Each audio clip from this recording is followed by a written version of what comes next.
Would you mind a 2-minute break? I'm unfortunately very old and I'll have to run to the bathroom again. Oh, yeah, absolutely. Go, be free.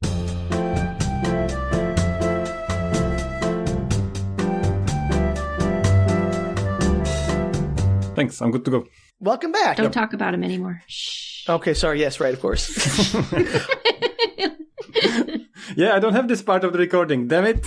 I thought I would listen to that, but I don't have that part. I definitely only showed him my cat.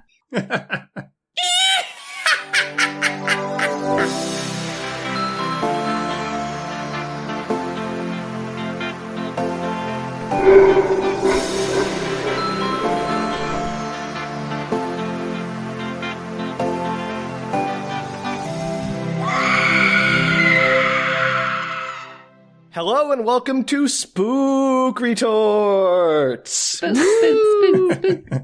Yes, it's that time of year again. We're back in it with our spooky holiday episodes. I'm Sam, I'm Danielle. and this is the podcast about sharing your weird media finds with your friends who don't know what you're talking about. Only I have more than one friend here today. Yay, friends! Yay. Hey, friends, I have Filip from the Mind Duck Books podcast. Say hello, Filip. Thank you so much for having me. I'm so excited to, have podcast holiday. Yes. We're Be excited the guest too. this time.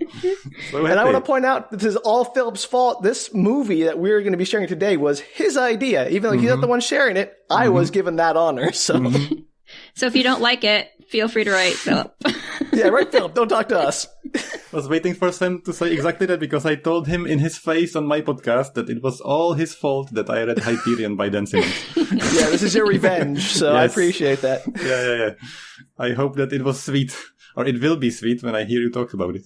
Before we get into our 1988 film, Slugs, Filip, why don't you tell us a little bit about Mind Duck Books, and if you have a favorite episode you'd like to point people towards. Thanks a lot for the shameless plug. I Absolutely. would like to, of course, recommend episode 47 and 52, which is all about Hyperion. It almost killed me. Okay, what if our listeners are sick of Hyperion? Is there anything else that can get a respite from it? So, as you said, it's called Mind Duck. I couldn't put an F there. So the only reason it's called Mind Duck is because we couldn't swear on the name. Enlisted in the podcast. So I Index is right. I really love, like Sam, really love to talk about convoluted plots and mind-blowing things, and I would like to believe that some of our episodes actually have good books covered and actually good ideas, not only the nonsense, but we of course dive into the nonsense very deep. That's why Mind Duck. Yeah, after listening to a number of your episodes, I gotta say, I find your conversations much more enlightening than I'm used to having on this podcast. And much more Hey, now. boring than your podcast. No, it's not boring. I love your podcast. Yeah, that's the point. Like, it's just a different flavor of nonsense. Yeah. It's a little bit more It's interesting. trying to for strike a people. balance, not to be too Yeah. dry, but also be like informative. So we do a lot of preparation in the background, in the writer and stuff, and we do like a half. And then after the first half, you should know if you're interested in the book. And the second half should be like full-on spoilers and plot discussion. And hopefully this will save you some time because there are so many books and it's so difficult to get into a book and it's such a time commitment. So I took it onto myself to help the people of the world to read more and hopefully choose the perfect book. So that's A kind of the point. selfless public servant. That's what you Yeah. do. You do a real service for humanity. No joke, I had to write an article to Twitter, and I had to justify why I want to have my Twitter bot approved. What kind of public authority I am. So I said, I'd like to spread knowledge and motivate people to read, and I am a service to the public. And they said, okay, and they approved the bot, so I'm doing it. Amazing. Seriously, well done on that, pulling one over on them. So please, listeners, check out episode 52 of the Mind Duck Books podcast. Danielle and Sam are there, and we had such a blast talking about the fall of Hyperion. I was so sweaty afterwards, I almost died. Don't be that nervous. Jeez. I wasn't nervous, I was just exhausted. Because some of the plot details, It's an exhausting book. I mean, that's a fact. That's a very funny Yeah. episode, though. Yeah. I don't know if you could laugh at your own stuff, but I definitely laughed at that episode. I enjoyed it thoroughly, so well done. I enjoyed myself as well. And we love Dune, so we're covering all the Dune books, and the 50th episode was all about Dune, trying to be very serious and probably very boring, so you might listen to that one if you're into like a classic, sci-fi classic. But I guess I should stop talking about myself, so let's move on. Yeah, well, definitely check that out when you get a chance. But unfortunately for you, you've joined us on Spook Retorts, so we're going to talk about Slugs, a 1988 cult classic. And I shall say this is a multi-level collab, so there's going to be a Mind Duck Book podcast about the book The Slugs, which the movie is based on, where Sam's going to suffer as well. So excited. We'll see how this goes before I commit to anything else. All right, let's just okay. I thought it was set in stone already. We'll figure it out. All right. Well, Danielle, as the only person here who has had no introduction to Slugs, I will have a summary for you to read right now. Okay. It says, people are dying mysteriously and gruesomely, and nobody has a clue what the cause is. Only health worker Mike Brady has a possible solution, but his theory of killer slugs is laughed at by the authorities. Only when the body count begins to rise and a slug expert from England begins snooping around does it begin to look like Mike had the right idea after all. How big are these slugs? Not. They are your average garden slug. Excellent. The sole reason I read this and was interested was this is the most nonsensical premise to a horror movie monster I've ever heard of. Have you heard, it was a Day of the Triffids? Yeah, but that's a good premise. That they walk and they're giant plants. And they whip you with poisonous whips. Like, okay, that's... My mistake. That's a great premise. Killer slugs. Ridiculous. Got it. Can't you just run away from the slugs? They exactly. move so slow. So I wanted to jump in for a second and ask you, Danielle, before we get into the actual movie, how would you either defend yourself or kill the horror monster in this case? So Salt number guns? 1, step away. Exactly. Salt guns, right? Okay. That was my first thought too. We'll see if anyone in this movie uses the strikingly obvious solution of salt. Ordinary table salt. I'm going to be so mad if they don't use salt, Sam. Okay, well, I got to tell you, it's a very obvious solution, so I would be too. Yep. But I also want to point out that I repeatedly throughout this, and you'll see me, but I go through like, okay, I'm waiting for the point where I'm going to start feeling the threat of the slugs. Mm-hmm. The threat of the slug, yeah. I will tell you the point at which I finally understand why the slugs are a threat. Oh, and there so is one. There is one, actually. Okay. I never got that out of the book. So, we open, cold open, it's a lake. There's a fishing boat, and there's a couple in a small rowboat that they're fishing. There's no slugs in the fishing boat, right? I mean, it's a fishing boat. Danielle, please. We will get there.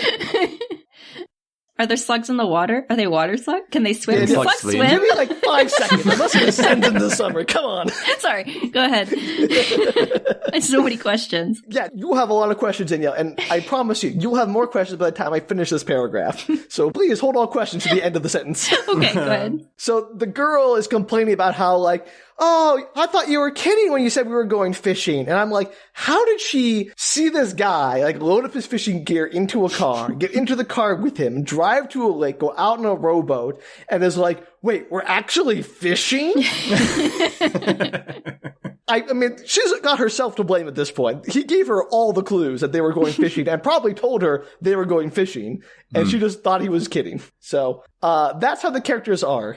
She wanted something else that wasn't a slug. Well, she does. We'll get to that too. But my point is, this is sort of an encapsulation, I feel, of the characters in this movie, where I think our theory of androids, and Danielle and I have a theory where all characters in movies and TV shows are actually non-human android, which explains why they behave very strangely in a way that no person actually would. But again, is this a Hyperion reference? No, this is predates Hyperion. Predates Hyperion by many years. Okay. But it does tie in. Yeah, these people do not I'm like, no human would be this oblivious that I could think of. Anyway, so of note, the dude is sitting on the edge of the boat. Again, this is a small rowboat, and has one leg draped over the edge just so he can have his foot in the water. Of course. For no reason, because obviously you don't want your foot in the water while you're fishing because it would scare the fish with the ripples and everything, I assume. But obviously the plot wants him to have his foot in the water, so he's going to get into a weird yoga pose to get his foot in the water over the edge of the rowboat. And I'm like, yes, this is great. This movie is bonkers. So the girl's like, well, I'm going to go swimming. And she begins to strip to go swimming. And then something bites the man's foot. And he's like, oh, something hit my foot. And the girl sort of ignores him. And she turns around to take off her shirt. And as she does so, he's pulled under the water. Oh, no. By slug. Yes. Baby slug? A normal sized slug. I'm presuming an ordinary slug somehow has enough traction to pull a man into, I don't know, Danielle. So number one slug fact, watch out, I'm prepared. Slug fact, wait, Danielle, we need a theme song for Filip's slug fact corner. It can't be the same as the crab one, because that's the only one I know. Remember that one at this point? Yeah, slug fact corner, do. Perfect, great, I love it. That's exactly the same. The universal theme song, the most adaptable theme song ever written. I think it should be Filip slug fact corner, this sounds awful. It sounds perfect. Sounds like an innuendo I don't want, but okay. So I'd like to let you know that a slug can be as heavy as 32 pounds, which is 14 kilograms for people who are not from the US. And Chen tells me that some people have giant slug pets in the US. Have you seen those? Like, it's a big banana thing, slugs or something. Yeah. Something like banana slugs, yeah. So can they swim? I don't know. I haven't looked that one up, but I don't know. They can be really big. I've seen banana slugs. Have you seen a banana slug, Sam? Yeah, all the time. We used to have banana slug kissing contests. People have died from that, actually, which is a problem. I didn't participate, but we used to go camping out in the woods, Clearly, this shows you the level of entertainment we had as children. Now all you young whippersnappers have podcasts to keep you entertained, so be grateful. I just checked, so no, they cannot swim. And my question is, are they in any way mutated or somehow enhanced? Phil, we will get to all of that. I promise you. All your questions. And more. I want to say will be answered, but they won't. Some of them will be. Some of your questions will be answered. Because you'd expect they're mutant slugs, right? Giant mutant slugs. That's the premise. I don't know. Expect. All I know is this poor man has been dragged under the water, and his girlfriend is half naked behind him, doesn't know that he's gone. She didn't hear him. What? Well, as soon as he flashes in, she turns around and sees his hand go like jabbing out of the water, like then sink below. And she's like, Wayne, cut it out. You're crazy. While ominous bongo music plays, which is a great choice. I feel like all slugs have bongo music as their theme as they slug along. This should be the theme song as they kill people. It sounds fun. There's so much good music in this movie. So I want to get something out of the way first. This is obviously a B movie, so I'm not going to rag too hard on the acting or the writing, because, come on. I mean, we're not here for it's not like, Scorsese or whatever. And honestly, it's part of the charm of this movie. If you're going to watch this movie, it really helps. So anyway, she continues to insist he must be kidding. Like, come on, Wayne, cut it out. Just come up here. And then the water starts roiling with Wayne's blood. She screams, and we cut to the credits. Solid opening. Yeah. Well, the credits are not. It's just a blue gel filter over the camera, and it's just a static shot of slugs crawling around over the opening. That's it. How quickly do they crawl around, I shall ask? Like, does the opening credits titles take like 5 minutes before they crawl across? I mean, they're just sort of like a ball, like a writhing mass of slugs. Oh, so. right. They've combined forces? Oh boy, do we have a Voltron of slugs is your question, I guess. We will see. This is so great. Like I said, the music is amazing. So half the music is like Psycho-esque string stings, and the other half is just screams, just people screaming. Love it. So it's good. This movie is great. I kind of love it. All right, so we cut to a bunch of rowdy teens in the car, because obviously we have rowdy teens in this movie. The car is zooming off, and it nearly runs over an old man walking down the middle of the street, and they call him a scumbag out the window for reasons to establish that they are disposable bodies. And then the man, as he picks himself up, is talking to his dog a lot about oh, they tried to kill me, but I'm okay. I survived. They can't kill me that easily. And so he gets back to his home, which is not very far away, and takes out a bottle from his coat pocket and starts drinking. And then he gets real mean to the dog. He's trying to drag the dog inside, and the dog doesn't want to go in. He's like, what? Is my house not good enough for you? Which is an odd question, presuming that that's his dog and has probably lived at this house for a while and has been inside before. So I don't really understand what is happening? This is how you set up a person you want to have killed. This is for the audience. This is it's because there's slugs inside the house, right? Oh, obviously, yes. Of course there are slugs in the house. But the question I have is, like, why is he talking to the dog like it's never been to this house before when it's clearly his dog? I'm like, you know the dog. The dog's been to the house before. Like, it's not, like, clue in to the dog not want to go inside. It's very weird. Well, he's too drunk to listen to his dog, Sam. That's probably true. So he leaves the dog outside, and he finds an eviction notice on the floor inside, so not a great start for this poor man. Is the eviction notice from the slugs? Yes. Yes, it is. The slugs... So this is the real twist of this movie. The slugs aren't killing people physically. They're more like Wall Street investment bankers. Like, that's the kind of evil these slugs are inflicting on this small, America town in anywhere USA. They're driving them out of their homes. Danielle. Good job. Taking over their places of business.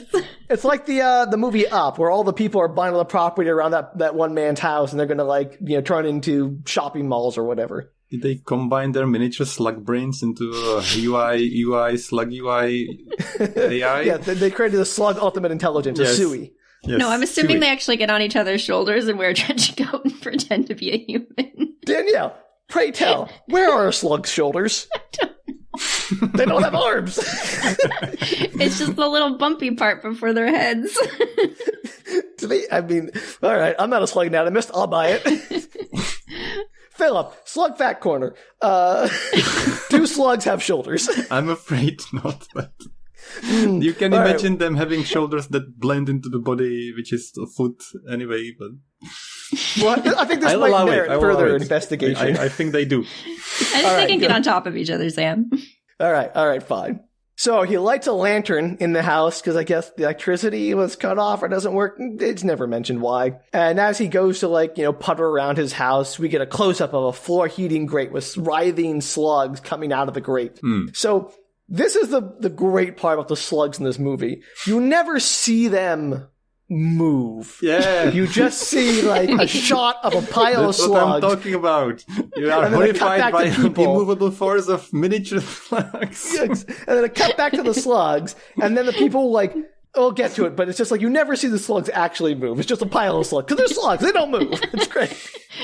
Because why are the people screaming? You mentioned they were screaming, but nothing's happening. There's nothing loud, nothing menacing, nothing big, nothing deadly. It's stationary. Wayne was put underwater by aquatic slugs. They invented scuba gear for slugs. They're genius slugs. They clearly have a navy, a slug navy. But is it ever confirmed there were aquatic slugs? Because it doesn't... Yes, 100% aquatic slugs, yes. Okay. In that case... they're even more dangerous in the water. They're like a land shark that learned to swim again. So the man then he lies down on a couch, which we conveniently shoot the couch from the back, so we just see him sort of plop down out of sight behind the couch, and his legs and arms shoot up and start jerking around as he yells and screams and flails about. It's like, no, get off me! So he's dead. Does he have a slug fetish? Did he want to fall in that? What happened? He just lied down. I guess he didn't look before he sat down into apparently just all the slugs in the world on the couch waiting in ambush for him. I just can't imagine a scenario where you're not able to get away from the slugs. That's exactly my point. So this is how it happens. This is how they strike. You sit on them. They're ambush predators. Maybe if you were sleeping, you think they'd only take you out in your sleep, where they could slowly crawl across your body towards your carotid artery. I was expecting to be passed out or get unconscious or something. I will give you one spoiler. Not a single person who is killed is in any way unconscious. So, shows you how dangerous those slugs are, Danielle. I'm already struggling with this. I know. I'm not even I have so much further to go. It was so this is about the side tangent, but I remember the book starts that somebody eats a slug by accident. Is that ever in the movie? We'll see. We'll see what happens. Okay. Because that's you like can a ask way your questions, Philip. It's like I'm not going to answer them. To have an original slug attack, it gets in the body somehow by accident, but not in the movie yet. It's a whole thing. We'll see. Okay. So we cut to a busy restaurant. Two couples are drinking together. One lady, Maureen, was already drunk. Drunk Maureen tries unsuccessfully to get either of the two men to dance before declaring that Ashton is the armpit of America. So your guess is as good as mine as to where that is. There are so many places that can be considered the armpit of America. No offense. Ohio. No. I was going to say Ohio too. Yeah.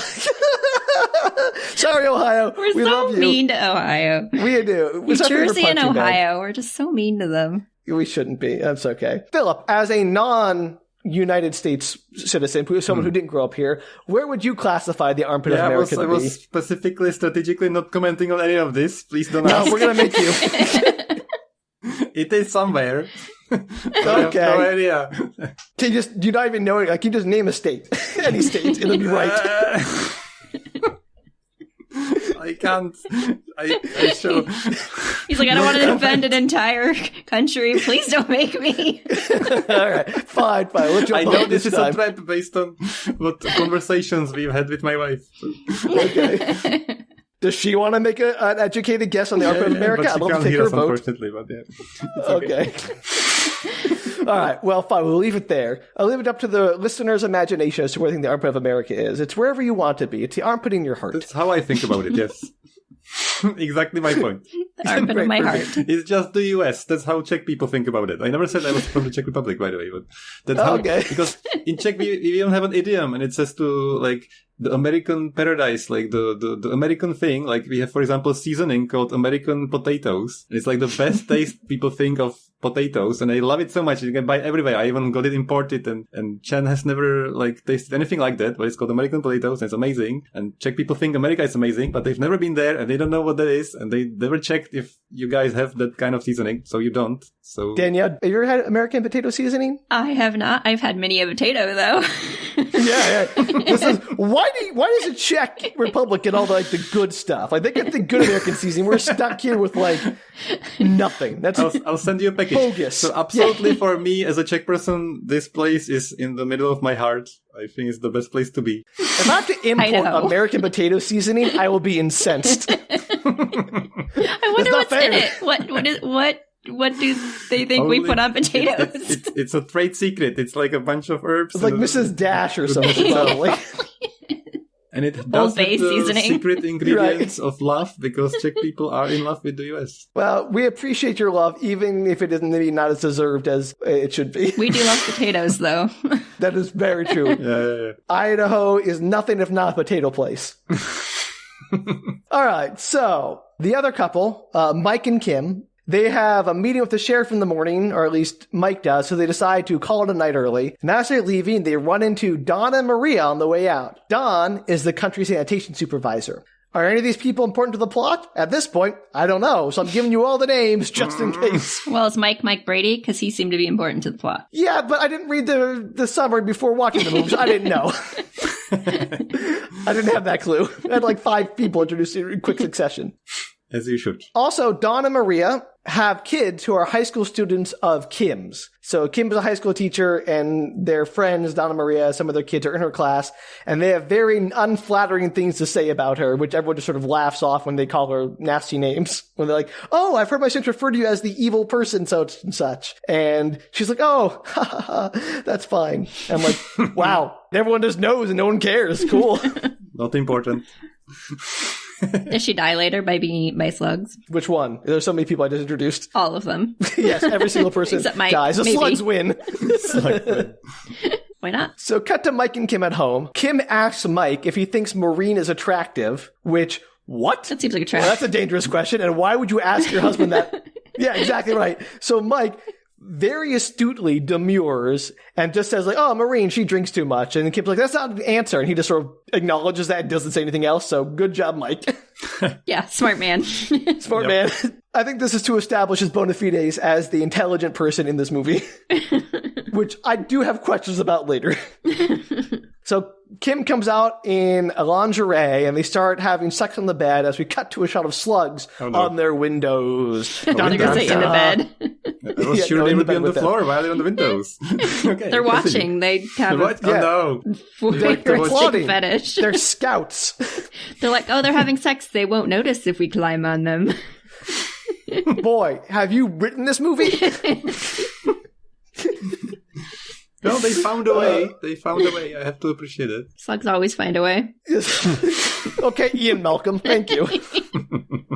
So cut to the next day at the sheriff's office. An officer at the front desk is telling his wife, girlfriend, whoever on the phone that he can't run home just to kill a few slugs. So this movie is not subtle about what the problem is. The problem is slugs, and they're everywhere. Apparently nobody believes them, though. Oh boy, I wouldn't. so many things to say about, like, who believes what at what point in this movie. It is absolutely insane.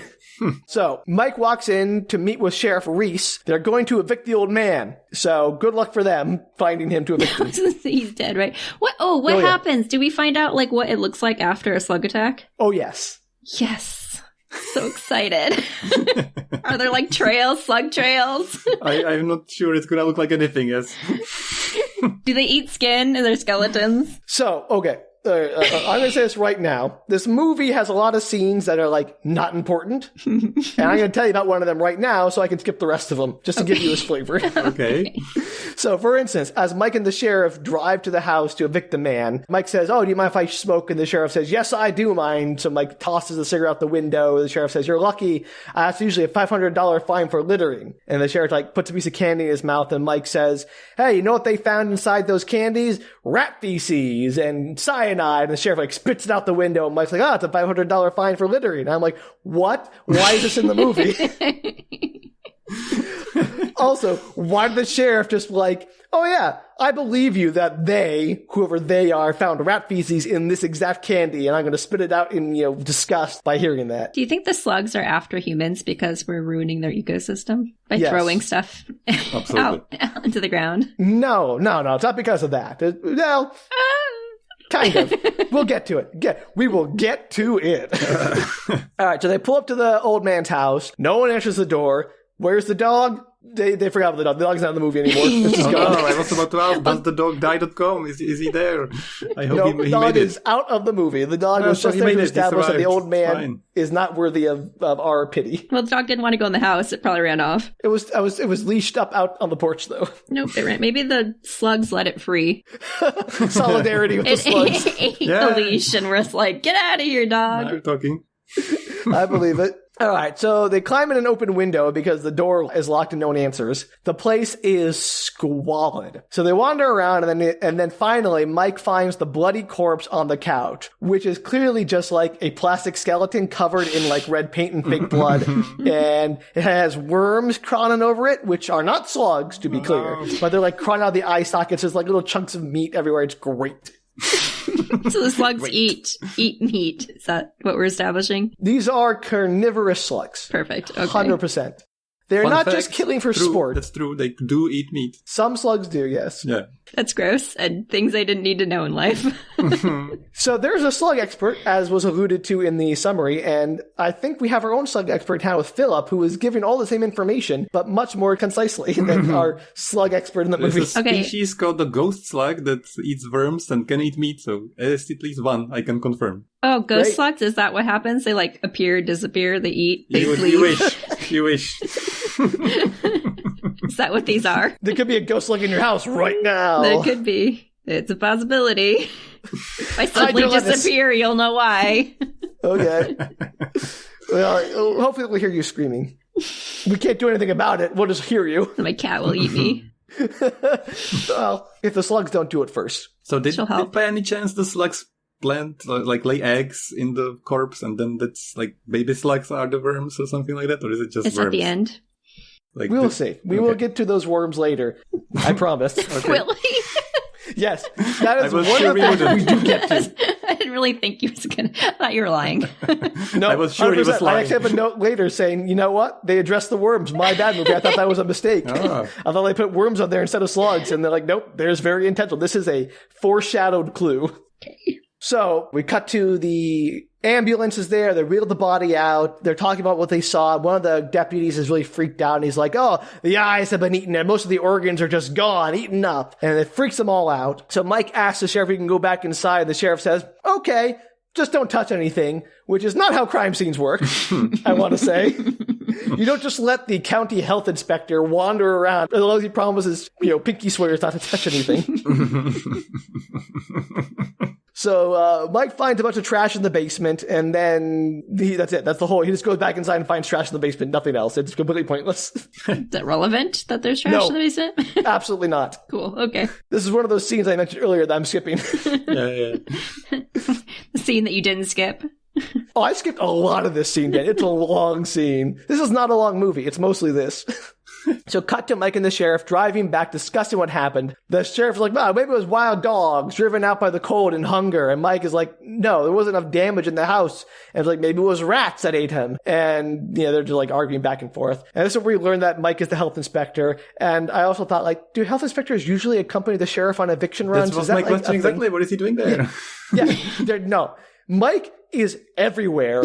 Like, I'm the health inspector. I gotta be at this crime. Like, Mike, you are not relevant here. You are not needed. But he somehow is just like treated like a detective. Oh, that's like the crab guy. Yeah, it's exactly the crab guy. The botany biologist, whatever he was. Marine biologist, botanist. The botanologist. The botanologist. The marine botanologist. / detective. Right? It's crazy how people just like without any qualifications wander around. Philip, if you want to break into a crime scene, what would you say your job is to like convince people to let you into a crime scene? Well, if you say in this case, definitely a health inspector. That would work in this movie. Yeah. Solid answer. Yep. But Danielle, what would you do? In this movie? No, just in general, whatever. Is there anything that doesn't need credentials that you could like? That's what I was thinking. Like, how do you have to prove it? They can't be like, oh, I'm the FBI. Like, prove it. Like, nope, can't do that. Uh-oh. Maybe it would be some kind of toxic waste disposal service, so they have to dispose like of the materials before the police gets in, so they don't get poisoned. That's a good one. One of the hazmat cleanup crews. Yeah. That's good. All right. So Philip, he's the brains of our operation now. Great. We needed some. All right. So back in Mike's office, he gets a call from a woman about the sewers being backed up in her house. And he's like, it's not my job. That should be the sanitation department's purview. His friend Don, who's a sanitation worker, should do it. But he's like, fine, I'll go out there anyway. And he arrives at the house. And look, Don, the sanitation guy, is there too. So apparently this woman was just calling everybody and saying, everyone, come to my house. My sewers are backing up. And then she like berates them as they approach, like, you're late. And she's a really unpleasant woman. Did she get eaten by slugs? No, I hate it. That seems like a shame. Failed opportunity. So then we cut to the high school. The teachers, including Kim, are walking down the halls gossiping about the murder. So I guess news spreads fast in this town. It sounds like a small town. If your health inspector is also your crime scene forensic person, and your police detective, and your anthropologist. And but what's the class taking place? I'm sure it's a slug dissection biology class, right? No classes yet. The teacher's walking down the halls, but Kim teaches English, I believe. We'll get to that. So then we cut back to Don in a hazmat suit telling Mike that in the sewers, there's more methane than on some planets, which, considering some planets don't really have any atmosphere, is a pretty useless fact. What? Why would he even mention other planets? I don't know. As if we knew how much methane is on other planets. Is it Mars? Is it Venus? Those are two planets with very different amounts of methane in their atmospheres. Like, give us some context. Are the slugs from another planet? Yeah, that's now you're talking. Yes, please. Maybe they're trying to. I don't know if you ever saw that movie. I brought it up before, and I always forget the name of it. I'm not going to remember the name of it now. But it's like Charlie Sheen, and there are a bunch of aliens trying to terraform the planet. So all global warming is aliens trying to change Earth. Oh, I should watch that. It sounds fun. Sounds like my kind of movie. It's very much your kind of movie. Aliens. I mean, it's great. So yes, the slugs are basically trying to terraform Earth to make it habitable for the slug invasion. I hope so. Right, perfect. I hope so. That was my. I hope they have miniature spaceships as well. That'd be so cute. Oh my gosh, like a little slug saucer. Oh. And they ascend to the atmosphere at a slug pace, so you can see them like suspended in the like air, a slug like slowly mothership rising. Or something. Because they can't go too fast, because in their perception it wouldn't be manageable to steer the spaceship, so they have to take their time. Oh, because the synaptic response is so slow. Yeah, so they have to control the creatures. spaceship at their pace, so it just slowly like bubbles up through the atmosphere. It took them 100,000 years to make the travel from Mars to Earth, and you because find out they're basically so immortal, and they've already been living on thousands of years. This was a generation ship. This was a slug colonization, and when they got to the planet, they realized, oh no, it's full of people. They must be destroyed. You should make a sequel. All right, Slugs 2, Slugs in Space. Yes, I'd watch that. Excuse me, General. Generation Spaceship Slug is the title. Excuse me. Generation Spaceship Slug. Love it. Slugs are too cute to be in a horror movie. I'm not buying this at all. You just wait, Danielle. They're only going to get more cute and more vicious. Well, fun fact, they have thousands of teeth. Google says 27,000 of teeth. Yeah. Slug fact corner. Do. You're falling down on the job, Danielle. I had to pull you up. Sorry. I was teething. Please don't. Just imagine having 27,000 teeth. God, yeah, your mouth would just be so full all the time.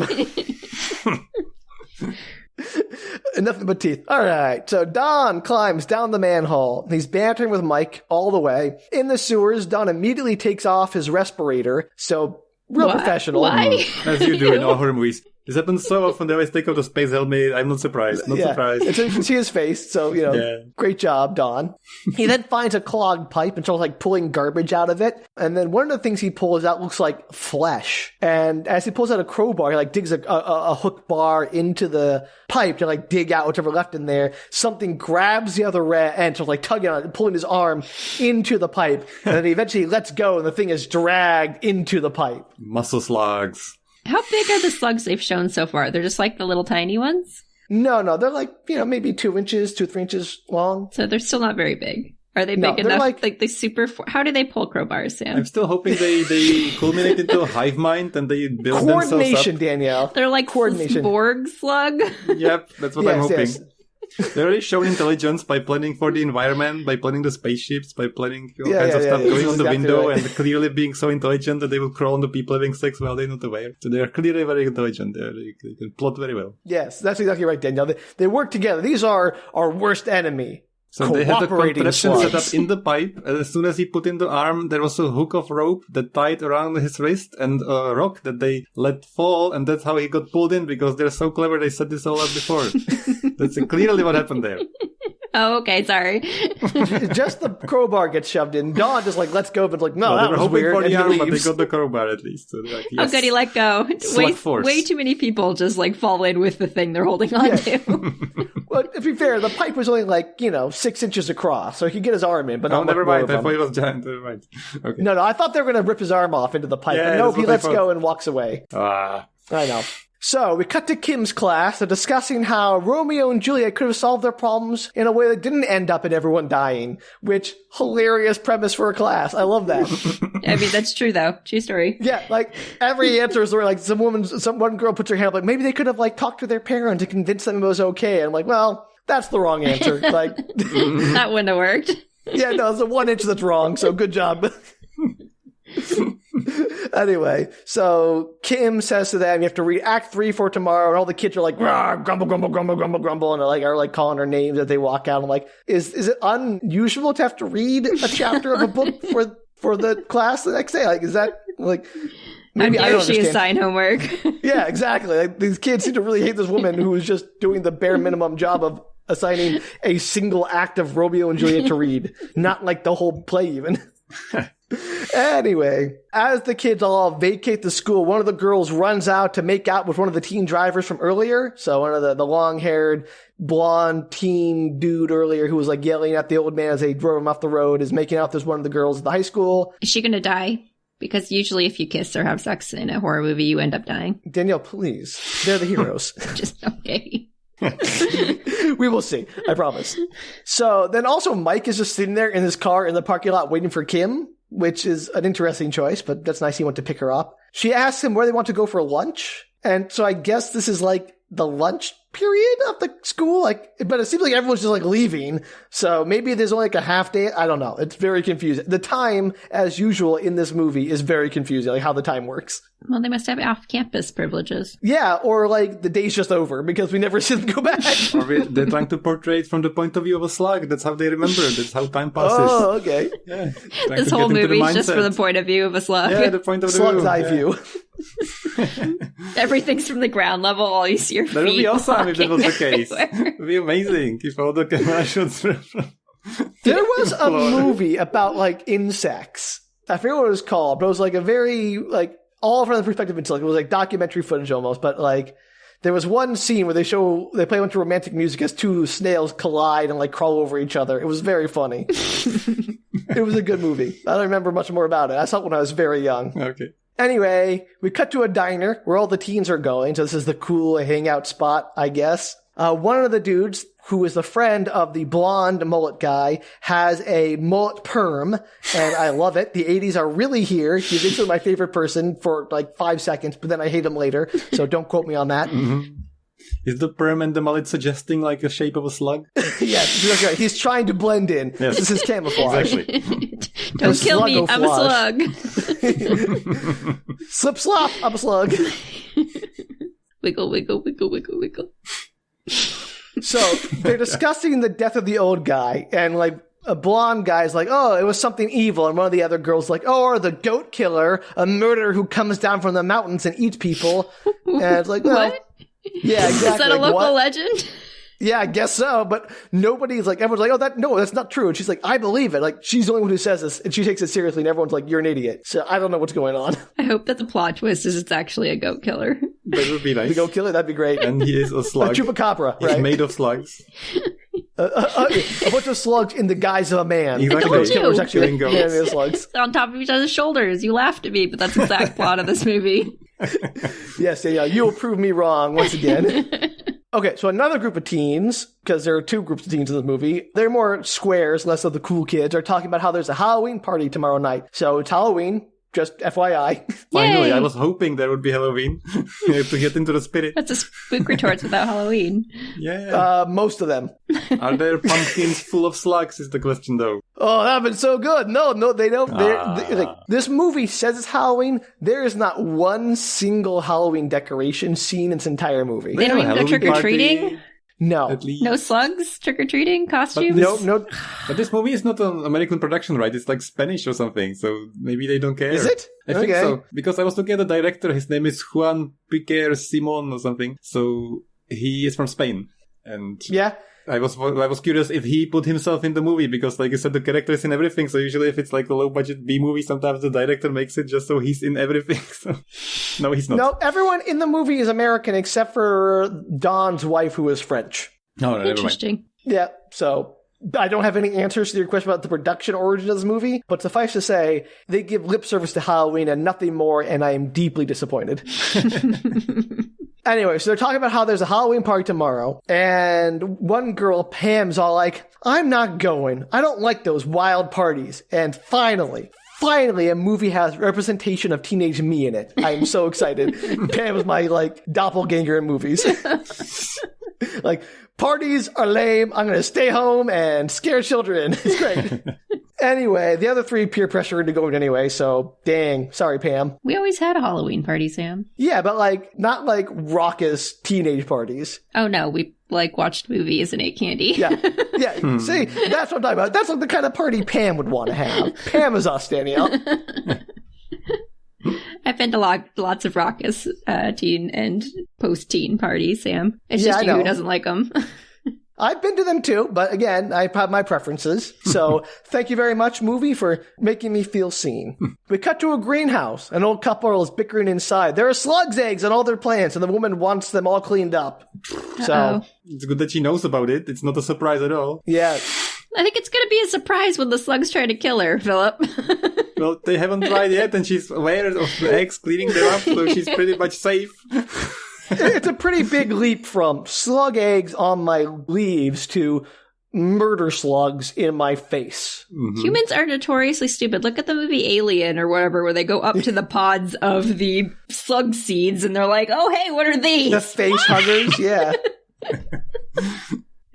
Fair point. We're not smart. Slugs is no stupider than aliens. You heard it here first. Danielle says, as good as Alien on the box for slugs. So we cut to Maureen. She's taking lettuce out of a grocery bag and leaving it in the sink while she goes to get a drink and watch TV. We zoom in on the lettuce as the leaves move ominously. This movie really hates people who drink, I guess, also. Ominous lettuce. Ominous lettuce. It goes like, rustle, rustle, rustle. Like, no, there's slugs in that lettuce. back to the greenhouse. So this movie does that a lot. They'll cut between like two scenes, like 5 seconds at a time. Right. I'll try to consolidate them to make this coherent. To make it super exciting? No, it doesn't make it exciting. It's just like, focus on one thing. So back in the greenhouse, slugs are crawling around, and one of them crawls into some gardening gloves. The man comes back in, and he puts on the gloves, and something starts biting his hand. Oh, finally! So he starts like... Clever plot by the slugs. Finally something clever they did. Hitting the So glove. he starts smashing his hand on the table to like knock the slug. You can't like, for whatever reason, he cannot remove his hand from the glove. It's the like slug is like stuck in there. It's a bunch of other slugs holding the first slug by its shoulders so he can't like pull it out. Yeah, like what's... he can't get the glove off, so he's smashing the glove on the table to try to kill whatever in there, release his hand. Is this like a young guy or old guy or? No, he's an old dude. Okay, at least They're- he's these are old, the so old it guys. like makes sense a little bit maybe. No. So while he's flailing, these are not like tight gloves. They're just gardening gloves. I don't understand. So while he's flailing, he knocks over some bottles of a mystery chemical that obviously start to like sizzle and hiss and boil when they smash What? open. That's like a garden pesticide or what is that? I don't know. It's a mystery bottle. Is he like making some drugs in the greenhouse? So clearly the greenhouse is a cover for the meth business. he actually has. Exactly What what I kind meant. of liquid hisses when it leaves? I mean, it must have like the lowest boiling. It must be like, acetone or something, and like it lands near a space heater and it's boiling really. I don't know. I know I usually put acetone on my plants. Right? Do you put it in your meth though? I'm sure you do. Probably. Maybe. So eventually he grabs some garden shears to cut the gloves off. Like he sticks it underneath the wrist of the glove, trying to cut open the gloves. Blood starts running down his hand, and it doesn't work. He can't cut the gloves open, even with the gardening shears. These gloves are like glued to his hand. Manageable. But aren't the shears like giant? Wouldn't he have to like cut his hand just to shove it in? No, the gloves are so loose. I cannot overestimate how easy it would be to get like 2 or 3 fingers under the gloves. And so he shoves like the shears Let under, me like guess. tries to cut. He pours the acetone down the glove. No, better. So I have a supposition here.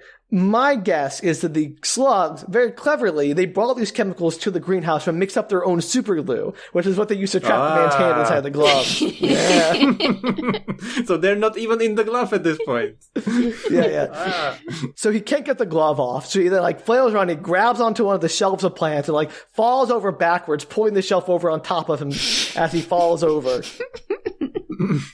So, A+ job. I mean, again, his hand is being eaten by slugs. I'm sure it's painful and everything, but like, it's just a hand. It doesn't feel like the DEFCON 1 crisis that he makes it out to be. This guy's not on my zombie apocalypse team. Is he Exactly is he right. screaming at this point and flailing around? What's happening? Yeah, he's screaming and Okay. flailing around. He's calling for his wife, but she is inside vacuuming and listening to the radio and does not hear him. She like a cute grandmother? What does she look like? Her? She's just his wife. I don't know. Oh, okay, I meant like, is she also elderly? Yes. Yeah, no, his wife, she's not like a cradle robber. Okay. They're an age-appropriate couple. Okay. So the hissing and boiling chemicals spread fumes around him as he calls for help, lying on the ground, and then he grabs a hatchet to start hacking off his own wrist to get the glove off. Stupid. Why does he have a hatchet? for his meth. I don't know. It's a meth hatchet. You don't have a hatchet? I thought everybody had a hatchet. Danielle, you have both the book hatchet and the actual physical hatchet. Why would you cut your hand off just because something's biting your finger? This is what I'm talking about. This is exactly what I wanted from this movie. This scene is amazing so far. Even assuming these slugs even had piranha-like voraciousness and were like eating his hand to bones, I still feel like A, you could get the glove off, and B, you could like walk out, like it wouldn't be debilitating to the point where you're like incapable of moving and flaying around and knocking things over on top of yourself and cutting your own wrist off. And even then, like what's there's a the middle speed of them ground. eating your fingers? Like, isn't that like millions of a finger per second? Like, it's like No, these slugs are fast eaters. They Oh, go are they? like Are they? piranhas. Okay. Yeah. This is perplexing. I once had a cat bite my thumb, like lockjaw bit my thumb, and I still had the presence of mind to take it out of the blinds that it was caught in and like pry its jaws off of my thumb without cutting my wrist off to get it out. Like I said from the beginning, these people are not humans. They don't react like humans. I am constantly perplexed by them.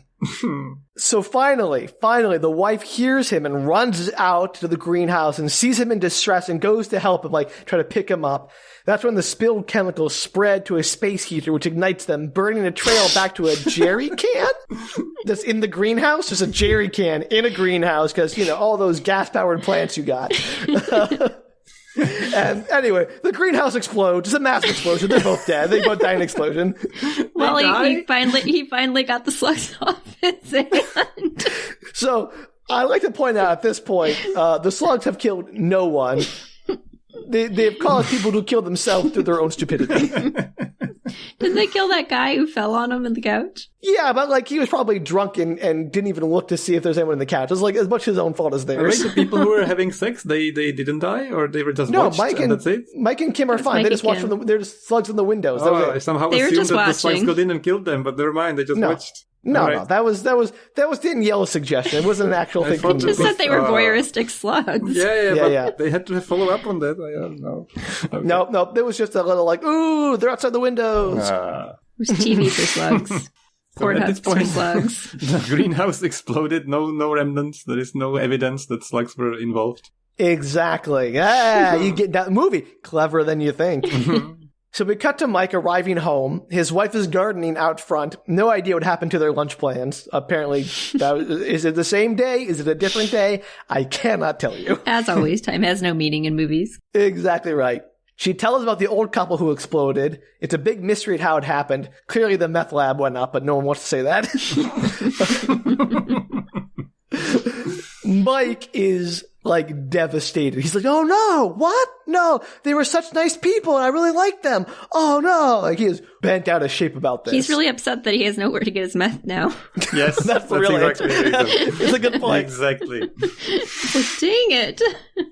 I like to think that this movie, the slugs are just regular slugs. And all the deaths are caused by, meth addicts. This whole town is a meth addict town. And so it's all caused by the meth lab exploding, spreading chemicals throughout the town into the water supply, into the air, and everyone's just tripping out and having these hallucinations and killing each other and freaking out.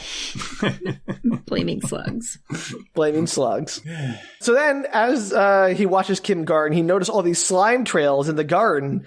And then Kim's like, oh yeah, there are slugs. And she points to some slugs she found just crawling around the garden. And he's like, oh, these are the biggest slugs I've ever seen. And they're 3 inches long. So get bigger slugs, Mike.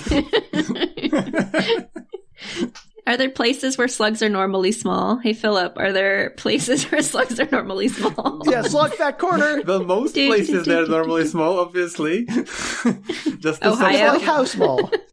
Yeah, I think exactly what you described. That's the average. I think 2 inches, maybe 1 inch, even smaller. Okay. And crazy. Fun fact, other one I have, the average speed. Oh, please. Or actually, no, not the average speed. The top speed of a slug murderously crawling near you is 0.18 miles per hour, which for me is 0.3 kilometers per hour. So. Wow, that's a speedy slug. Yep.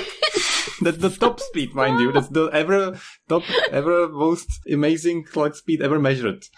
All I can imagine is the video camera being watching a slug crawl and then watching the human screaming, watching the slug crawl, watching the human screaming. You just walk out of the room. I was sure. It's not that, unfortunately. I was sure in this it's movie worse. Or in the book there would have to be a scene where somebody's paralyzed or somebody who somehow is unable to move has to watch the slug get him the whole time. And they cut after a few hours and there's a slime trail after 2 hours, after 5 hours, after 6 hours, then the slug's on his arm, and then they cut after a week and he's a skeleton or something like that. That's That'd what I was good. sure would happen, but no.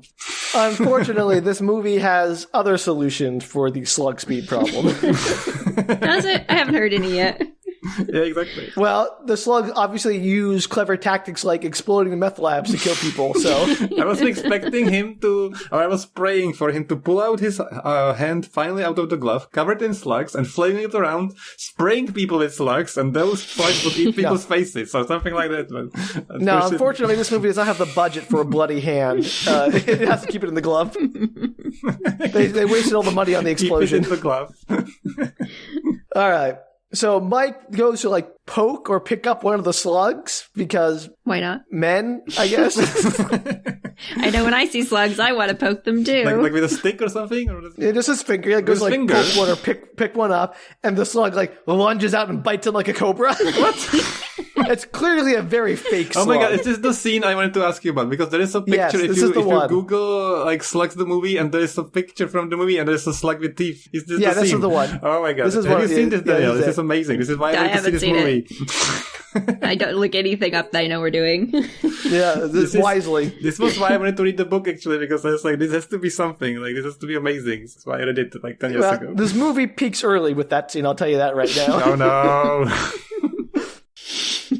Oh, thank you for sharing the image of the slug biting a finger. That is so Filip. good. Yes, this is amazing. I love it. That's so good. That's a really good. Yeah, that's exactly what it is. It's actually a very short scene because they didn't want to waste a lot of money like stop motion animating that slug. And clearly, really he does have kind of shoulders in the bag. See, they can crawl right on top. See, told you. Yes. So after Mike gets bitten, he tells Kim to go and grab a jar, so he uses a trowel to pick up one of the slugs and dump it into the jar and seals it up. He then asks Kim if her English friend will still be in his lab, so she apparently knows a slug scientist in this small armpit town, so that's convenient. Don't we and all? Off they go. You don't know a slug scientist? A slug-satist? A slug-satist? I don't have a slug scientist in my life, Danielle. It's very sad. Gosh, that's sad for you. I know. We cut back to Maureen. She's asleep on the couch. She wakes up when her husband pulls up. She quickly goes back to the kitchen and starts chopping up the lettuce. But also, as she chops up, we notice that there's a slug in the lettuce. She's chopping up into little pieces. Did she not wash it? No. Ew. Because she passed out drunk and she like was startled awake. Like, oh no, he's gonna know I was drunk, and like quickly goes to like prep the salad. Gross. This is clearly a setup. The husband walks in and is like, oh, hey there. I wish that we had some wild hors d'oeuvres. And they start like flirting and have like, weird food flirting. And they clearly go at it instead of cleaning that poor lettuce up. We cut back to Mike and Kim. They're running inside a university. They bust into the lab of a man named John the slug scientist, or a scientist of indeterminate origin. He is a movie scientist in the sense that he is just generic scientist who knows all science. Isn't that how scientists work, Sam? Yes. One scientist is a universal scientist. They're all the same. I mean, you would know. Are you a universal scientist, Sam? Obviously. We're all universal scientists. So John takes the slug out of the jar, puts it on a petri dish where it just sort of hangs out and slowly crawls around, like not a threat at all, which is how a slug would behave. Yep. You'd be like, ew, now I can't eat the lettuce. Well, no, we're not. We're past the lettuce. This is Mike and nothing happened to the lettuce. We're different scene. We're cutting back to the other people. We're gonna get back to that. I hope we will. We'll get back to the lettuce. Why did he put the slug in a jar? To take it to the slugist. John. Yeah. So it wouldn't bite him more while he transported the slug to the slug scientist. He just took it because he was like, that's weird that a slug bit me, so I'm going to take it to a scientist to check it out. And not just that I poked a slug and it bit me, and that seemed fair because I did poke a slug. Nope, you have nailed it. He was like, a slug bit me. This is cause for alarm. I don't know if I would be that alarmed. I'd be like, whoa, I didn't know slugs are that violent. And I would have left it alone. And I would have died. Yeah, I mean, this is why Mike's the hero and you're slug bait. I wouldn't poke a slug. Problem solved. Anyway, so as John is examining the slug in the petri dish, he goes on and on about how it has mucus as both a defense mechanism and for transportation. So I'm assuming Filip can corroborate all these slug facts I'll be sharing from John the slug scientist. Yep, absolutely. Okay, thank you. We have the official Filip seal of approval. And so what he then says, and this is the fact I really need you to confirm or refute for me, Filip, he says you could put a slug on the edge of a razor blade and it could crawl across it without ever touching the metal, just on top of its slime. This is like an urban myth, isn't it? Like, this is like a thing people say all the time. I don't know. All the time. No one ever said that. All the time. No one said it to me before. You don't hear that once a year, Sam? It's like super common. It comes at parties and everything. Every time I'm at a party, someone's like, I have a great slug hat. Put a slug on a razor blade. Confirmed. It is true. Confirmed. Filip says it's true. All right. Official Filip seal of approval. This movie, 100% slug fact accurate. You can write your thesis based on this movie. Is it because the slime, covers the slime layer? Excuse me. Thank you very much. It's not slime. It's mucus. Mucus. My mistake. Yeah. Even grosser. And what's the difference? They can... I would argue mucus is a category of slime. I I think mucus is much more stuff in it than mucus is. The slime is kind of see-through, right? But mucus is kind of more nasty and sticky. Comes through your nose. I don't know. This part I'm not so clear about, but I can tell you that they can crawl over sharp edges, but they cannot crawl over copper. So if you want to survive in this movie, just make like a line of copper around yourself and pennies or something. Wait, they can't crawl over copper? Yeah. Why not? It's not killing them, but it's highly irritating because I assume there's some kind of reaction with the copper. These slugs are fine. Don't worry about them. They can crawl over anything. Okay. So copper poles and salt, and we're good to go. That's what you're telling me. You make like a safety circle of copper and salt, you're completely fine and completely clear. Excellent. And you're safe from like ghosts and supernatural creatures. Right. Because slugs cannot jump and therefore could not cross your impenetrable line of salt and copper. You could just have a copper like fence that's like 3 inches high and you'd be fine. I do not find them an alarming horror movie thing. This movie tries so hard to make these slugs a real threat, and I never once buy it. I'm sorry, the spoiler alert, they never seem threatening to me. Also, I wanted to say, at the beginning, like, how would you defend or kill the slug? So clearly in Japan, we are all absolutely safe because it's one of the most humid countries. So all rooms are dehumidified. We have a big dehumidifier and can set the air conditioning to dehumidifying. If you dry a slug, it dies immediately. So imagine if you can just blow a fan at them, it's gonna dry out immediately. But if you have like a room where I'm at right now, dehumidified, as soon as they get in it, they're gonna be slowed down and dried out. So I'm safe in Japan. Well, la-di-da for you, but here in the wet mainland USA, we're real trouble from slugs. That's not true. I'm in an arid climate as well. I'm probably fine. What are you talking, Jenna? There's slugs all over the place where you are. Only in certain areas. Yeah, okay, yeah. I don't think it's dry enough to the point where a slug could not crawl across your floor and get to you. You should tell that to the rain negative 12% that we don't humidity. have. I'd be fine all summer. Maybe in the like fall time it would be a little worse. Well, we'll put that theory to a test. Get a pet slug, see how it works out. I'm good, thanks. Although I have them near work, I could steal one. See if it bites me when I poke it and put it in a jar. Mm-hmm. So Mike asks John, what do slugs eat? And John's like, oh, they eat greens and lettuce. Pretty much everything in your garden is a feast to a slug. And then Mike's like, well, do they eat meat? And he's like, well, not really. I mean, a few species eat small insects or worms, but like not animals, like tiny things, invertebrates. And Mike and Kim leave with Mike promising to return the next day. He's got a lot to think about. So he's clearly already on board with murder slugs. I have a question. When the slugs bite the humans, does anything happen to the humans? Do they get infected with anything? Do they turn into slugs? Do they start to secrete their own mucus? They get eaten. Like that slug bit them earlier. Does it transmit anything, or is it just an attack slug? Just an attack slug.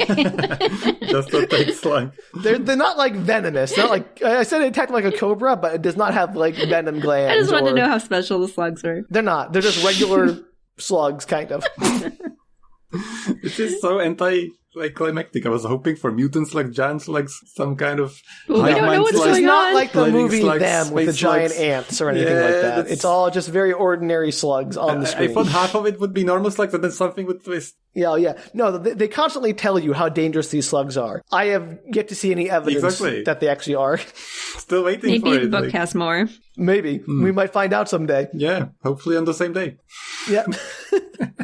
So they cut back to a robe-wearing Marine and her husband. I don't learn his name until much later, and I don't care. I'm not going to retcon his name into the script, so I'm just going to leave it out. The husband is having some tummy troubles. Probably all the slugs he ate with his salad. You. Finally. So Maureen confesses that she should see some about her drinking problem. She's like, I want to get better for you. And it's actually kind of sweet. And I'm like, well, he's dead. And she's dead. They're all dead. And he like doubles over in pain. He's like, oh, my stomach. And she's like, you want me to call a doctor? But he's like, no, I'll be fine. It's fine. I got a big meeting tomorrow anyway. I'm like, no, that's a mistake. Always see a doctor if your stomach starts erupting in huge pain. Yeah, that's wild. It's bonkers. He does complain the sal was a little salty, and Maureen's like, well, maybe it was the anchovies. But he's like, I usually love the anchovies. I don't know. Anyway, she goes off to bed while he stays up to finish some work. Like anchovies? You like anchovies? No, the idea of eating salty slugs in your salad. Well, you never had escargot there, Danielle? I don't know. I want to say yes, but I might be making that up. All right. Well, they're chewy and delicious, just like oysters. They're the oysters of the land. Yeah, but they're cooked in garlic butter. It's a huge difference between that and raw in a salad. You know what? Maybe we should try it, Danielle. Have a little cooking competition. I'm good, thanks.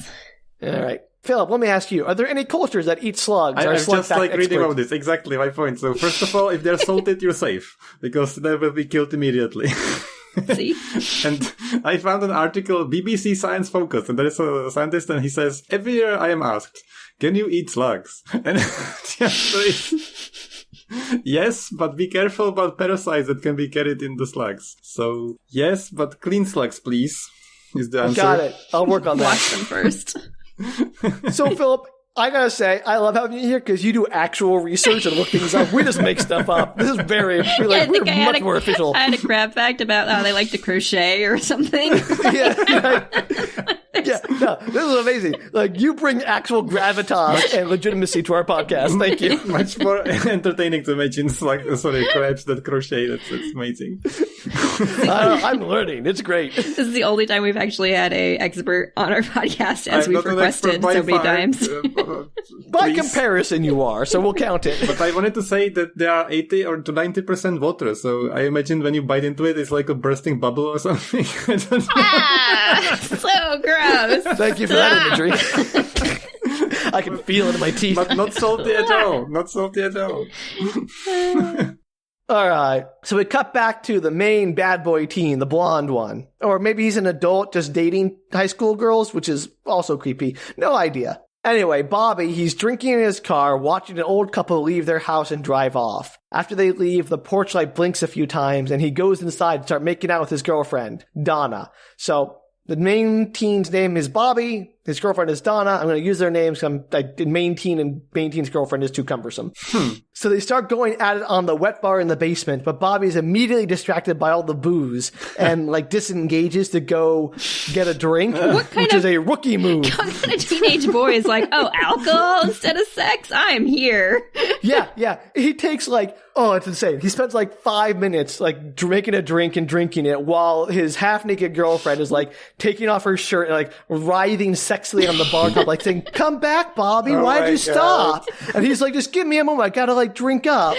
So he clearly has an issue, a drinking problem. It's so no way. Shenanigans all the way down. Yep. So he is clearly a stage 5 alcoholic. He is in deep. And this is a big plot point later. Wild. So as he's drinking and she's sitting there waiting for him to finish his drink so they can go back at it, Donna comments that if her father knew about them, he'd probably have a cow. So, hey, 80s slang. Yay! That lasted well into the 90s. I know. This movie was very much like a trendsetter, I suppose. Sure. So Bobby finally finishes his drink and goes to her, and we cut back to John's lab. It's late. I guess he's working late on slugs. There's no reason for these cuts. The reason is because they have to have everything happen simultaneously, I guess, or whatever. So he is at his lab. He's clearly still obsessed with the slugs. He takes the slug out of the jar and puts it in a petri dish. And then he cuts it open with a scalpel, cuts it in half. Oh, can you see that actually? And then he places some goo on a microscope slide and goes to look at it under the microscope. And we cut to a shot of the slug, presumably the same one, but now not cut in half anymore, a whole slug, crawling into the cage of a nearby lab hamster. Okay, so wait. So this is the slugstatist, right? Or something. He is some kind of scientist who has both hamsters and slug expertise. So he cuts a slice of it off to look under the microscope, and then it replicates? No. He cuts it in half and digs out goo and puts on the slide, and then a whole undamaged slug, magically healed, crawls into a cage of the hamster. Okay. And then it's no longer there. When he goes to look for it again, it does not exist. So the hamster starts going up to the slug, gnawing at it. They clearly put peanut butter on the slug or something.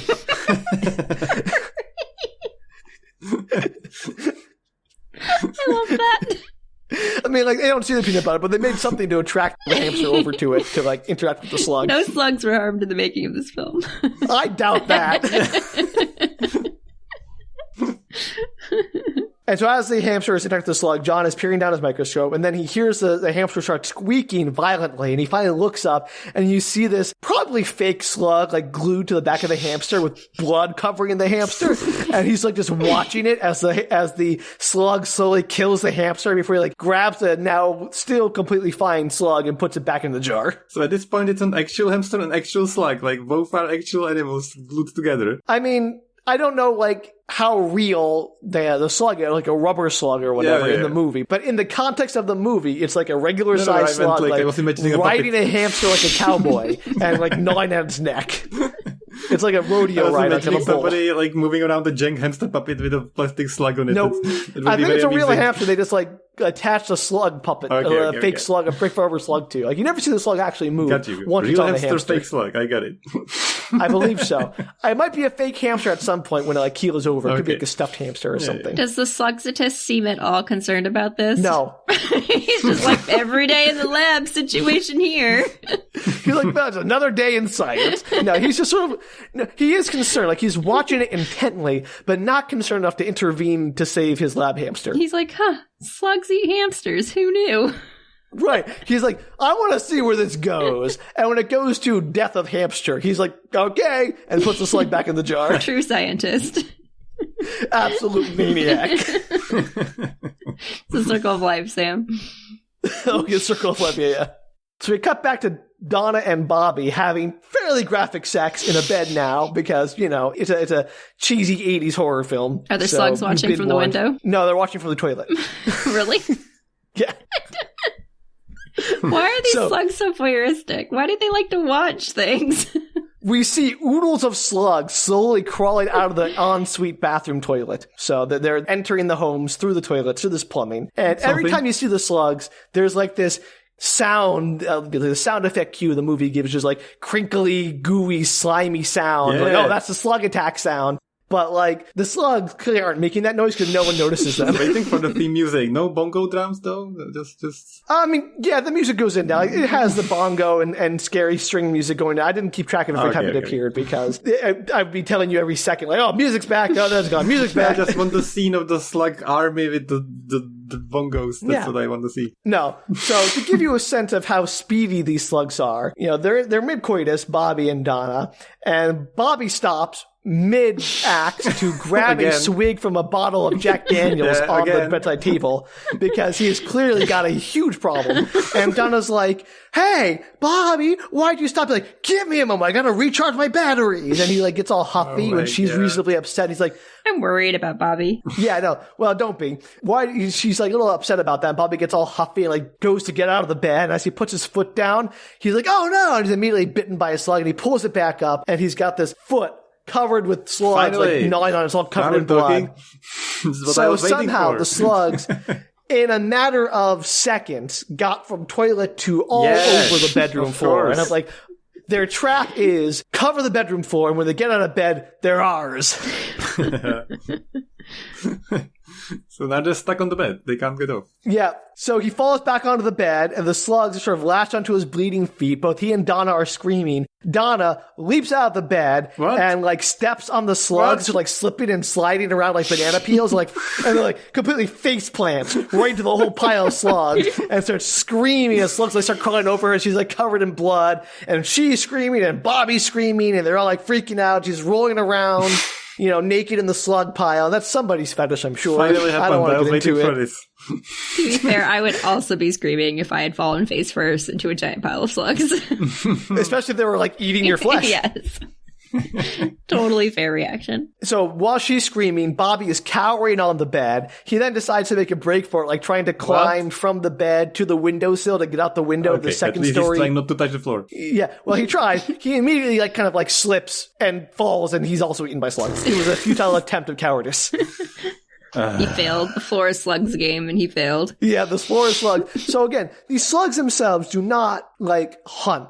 It's mostly people like slipping on them and like cartoonishly taking a pratfall into a pile of slugs. I was waiting for him to get a hatchet and try to cut his food off or something. But that would have been amazing. Everyone in this town just has a hatchet. I thought he would get out of the window and then get some like good idea how to get rid of the slugs and try to kill them in the bedroom. So never mind. Finally, the city mandate that everyone own a hatchet in their house for self-defense is coming in handy. Yep. Just get some salt, you'd be good to go. Danielle, please, we'll get to the salt. I promise. Really? Trust me, Danielle. You're not the only person who knows that slugs hate salt. It appears to be so thus far in the movie. All right, so we cut to Mike. He's been up all night, it seems, thinking about slugs. Then we cut to Mike going outside, telling Kim that the slug poison they put out doesn't work. And they eat it like it's candy to them. That's concerning. Here's where I write, I'm sorry, but I can't take the slug seriously as a threat right now. Like, nothing they've done. I compare this to the movie Arachnophobia with the fast spiders. Like, the spiders that leap out and, like, grab people. Like, that's scary, you know? That's a legitimate threat. Slugs, I'm like, I don't see, like, how any person with functioning legs could be just killed by slugs unless they, like, do some hilarious Buster Keaton-esque shenanigans to end up in their clutches, but... Like Bobby and Donna. Yeah, exactly right. See? They are a I guess threat. don't have sex and not pay attention to the slugs crawling into your room. Anyway, Kim suggests salt, and Mike, possibly sarcastically, is all, that's a really good idea. And like, yes it is. I don't know why he doesn't take that idea seriously.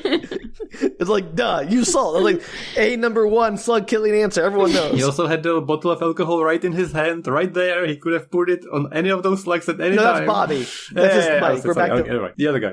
Yeah, but I don't think Bobby was in any position to think about slug killing methods. He was either drunk or covered in slugs. Or horny, yes, I see. Drunk horny. Well, not horny enough to keep going, but more... I'm not going to get into it. His motivations are irrelevant and he's dead. Yes. Are they only attracted to people who are drinking? I thought that. No. So far. Because I know that, like, most horror movies of this era are, like, thinly veiled morality plays about, like, the dangers of sex and alcohol and all that kind of stuff. And this movie does have that, but doesn't do anything with it. Perfect. Anyway, we cut to Maureen's husband waking up not feeling well, which is unfortunate because he has a big business meeting with some investors who he wants her to get to invest in a shopping center project or something. What? Okay. Is it a shopping center for slugs? I said, again, I thought this was irrelevant. It somehow becomes a very important plot point, so I had to include it. This is way more important than it has any right to be. This movie's bonkers. So now we cut to Mike coming to the home where Donna and Bobby have been turned into Halloween decorations. So their skeletons now covered in fake blood, just like the previous death. So they're like painted red skeletons and like chunks of ground beef all over them. It's great. And again, I don't know why Mike is there. Like, how did he hear about this? Why is he at this murder scene? Why did the police just sort of let him in? And the sheriff has the exact same thought. As soon as Mike shows up, like, hey, Mike, what the heck are you doing here? Go away. Mike's like, listen, I have a theory. That's exactly what he says. Mike says, okay, hear me out. I have this crazy idea. It's mutant slugs. Which is hilarious. He has no reason to think this. He hasn't even heard from the scientist, right? Mm-hmm. Yep. About the hamster. Yep. So all he's got is a slug that happened to bite him because he poked it. And he's like, yep, they've eaten all the humans. Absolutely. The sheriff is understandably not impressed with this theory. So Mike is like, well, then how do you explain the slime on the floor and the dead bodies? The sheriff's like, oh, I will explain it. And I'm like, yeah, that shouldn't be too hard. There are many reasons there could be slime on the floor. I mean, who knows? I mean, slime could be a slightly harder clue, but I wouldn't immediately jump to murder slugs. Little baby slugs. They're so tiny. They're not like, they're pretty big. Like, they're a good, chunky slug, but they're not like big enough to be a threat. Yes. Crazy. Anyway, Mike returns to his office where he has a call with Dawn from sanitation. Remember Dawn? Yeah, we all remember Dawn. Absolutely. Yes. The one who took off his respirator. Yeah, exactly. That Dawn. Perfect. Mm-hmm. Dawn tells him he has very important things to show him, but not over the phone. He needs to come there in half an hour to his office. Dawn is dead. Yep. Mike is all like, Dawn, just tell me. We're not in the CIA. Just tell me. And Dawn's like, no, I have to tell you in person. And honestly, I'm with Mike on this. Like, Dawn, just freaking tell him. It's not a big deal. Classic. But despite his words that he can't tell him anymore, Dawn does say he's found a bunch of half-eaten animals in the sewers. So Mike's like, I'll be right there, and rushes out. Oh my god. So we cut to Dawn showing Mike a map of the sewers. And he's like, well, most of the animals corpses have been found here in the sewers. They're half-eaten dog or rat or all these different animals. And he finds they're all just in this area. And it's near this waste disposal plant. And how also the houses where they found the bodies were also near the same area. So Mike is all like, what are you talking about? He scoffs at the idea that something in the area is killing people. And I'm like, what do you mean? You just pitched the killer slug theory to the sheriff, and now you're just missing Dawn's notion that there's some kind of killer animal or killer thing in the area? And he's like, you're crazy, Dawn. Like, what is with Mike? Mike suddenly went from true believer pitching wild ideas to absolute skeptic. It's insane. Do you think that the slugs were like serial killers were working up to their human kills by killing animals? Yeah, so they're practicing. Exactly right. It wasn't for food or anything. It was clearly to kill the humans. I'm just saying. So Don has found something else. He's found that back in the 50s and 60s, the entire area was a toxic waste dump for every plastic and chemical plant in the area. So, yes, Filip, they're mutant slugs. Finally, but they're not aliens. No, not aliens. Unfortunately, not aliens. They are mutant slugs. Yep, super fast, super speed. So we cut back to Maureen's husband, and I'm just like, man, will this guy die already? We've cut back to him like 7 times. I've left that all out, but we just keep cutting back to him, like going, oh, my stomach. Like, we get it. Just stop teasing. Make it happen. I'm very concerned about this guy that his stomach has hurt this long and he hasn't gone to the doctors yet. Nope. He's gone to a fancy lunch with the investor clients, and he's trying to get them to sign the paperwork. He doesn't eat because he's not feeling well, but he insists on closing the deal anyway. He briefly excuses himself to go to the bathroom, where he does the whole, like, splash cold water on his face thing, and he looks up. Does he poop he out sees slugs? Blood. No, he sees blood coming out of his nose, just pouring out of his nose. And he's like, well, that's weird. And he wipes it away. Like, that's fine. And he goes back to the lunch. This guy deserves to die from whatever slug stomach-related illness he has. He's like, oh, lots of stomach problems, bleeding out of my nose.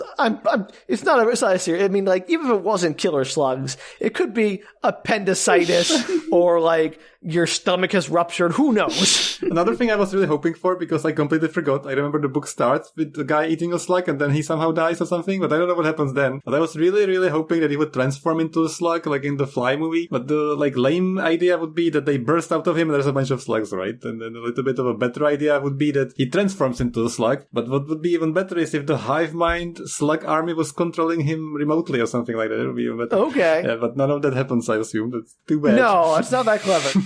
But it is slightly more clever than you're thinking. Oh, nice. So we'll get to that. I'm excited.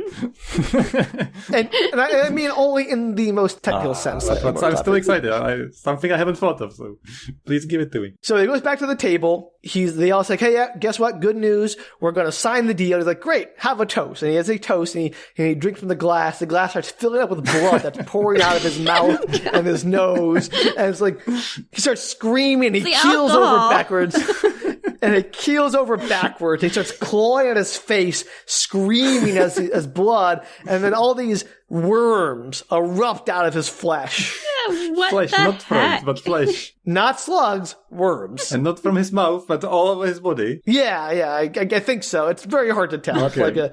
It's like I can't tell if it's him tearing his own flesh. Either way, he's dead. He's gone. Slug expert fact, this makes complete sense because they can't deal with alcohol. So as soon as he got alcohol into his system, they had to get out of the body. So it makes complete sense. Yeah, but these aren't slugs. They're worms. They're baby Are worms slugs. the same as slugs? Are they parasites from the slugs? Oh, we'll get to that, Danielle. It's a different life cycle of a mutant slug. He comes from a worm into a slug. And yep. You're giving this movie way too much credit. You're overcomplicating it, Filip. I'm sorry.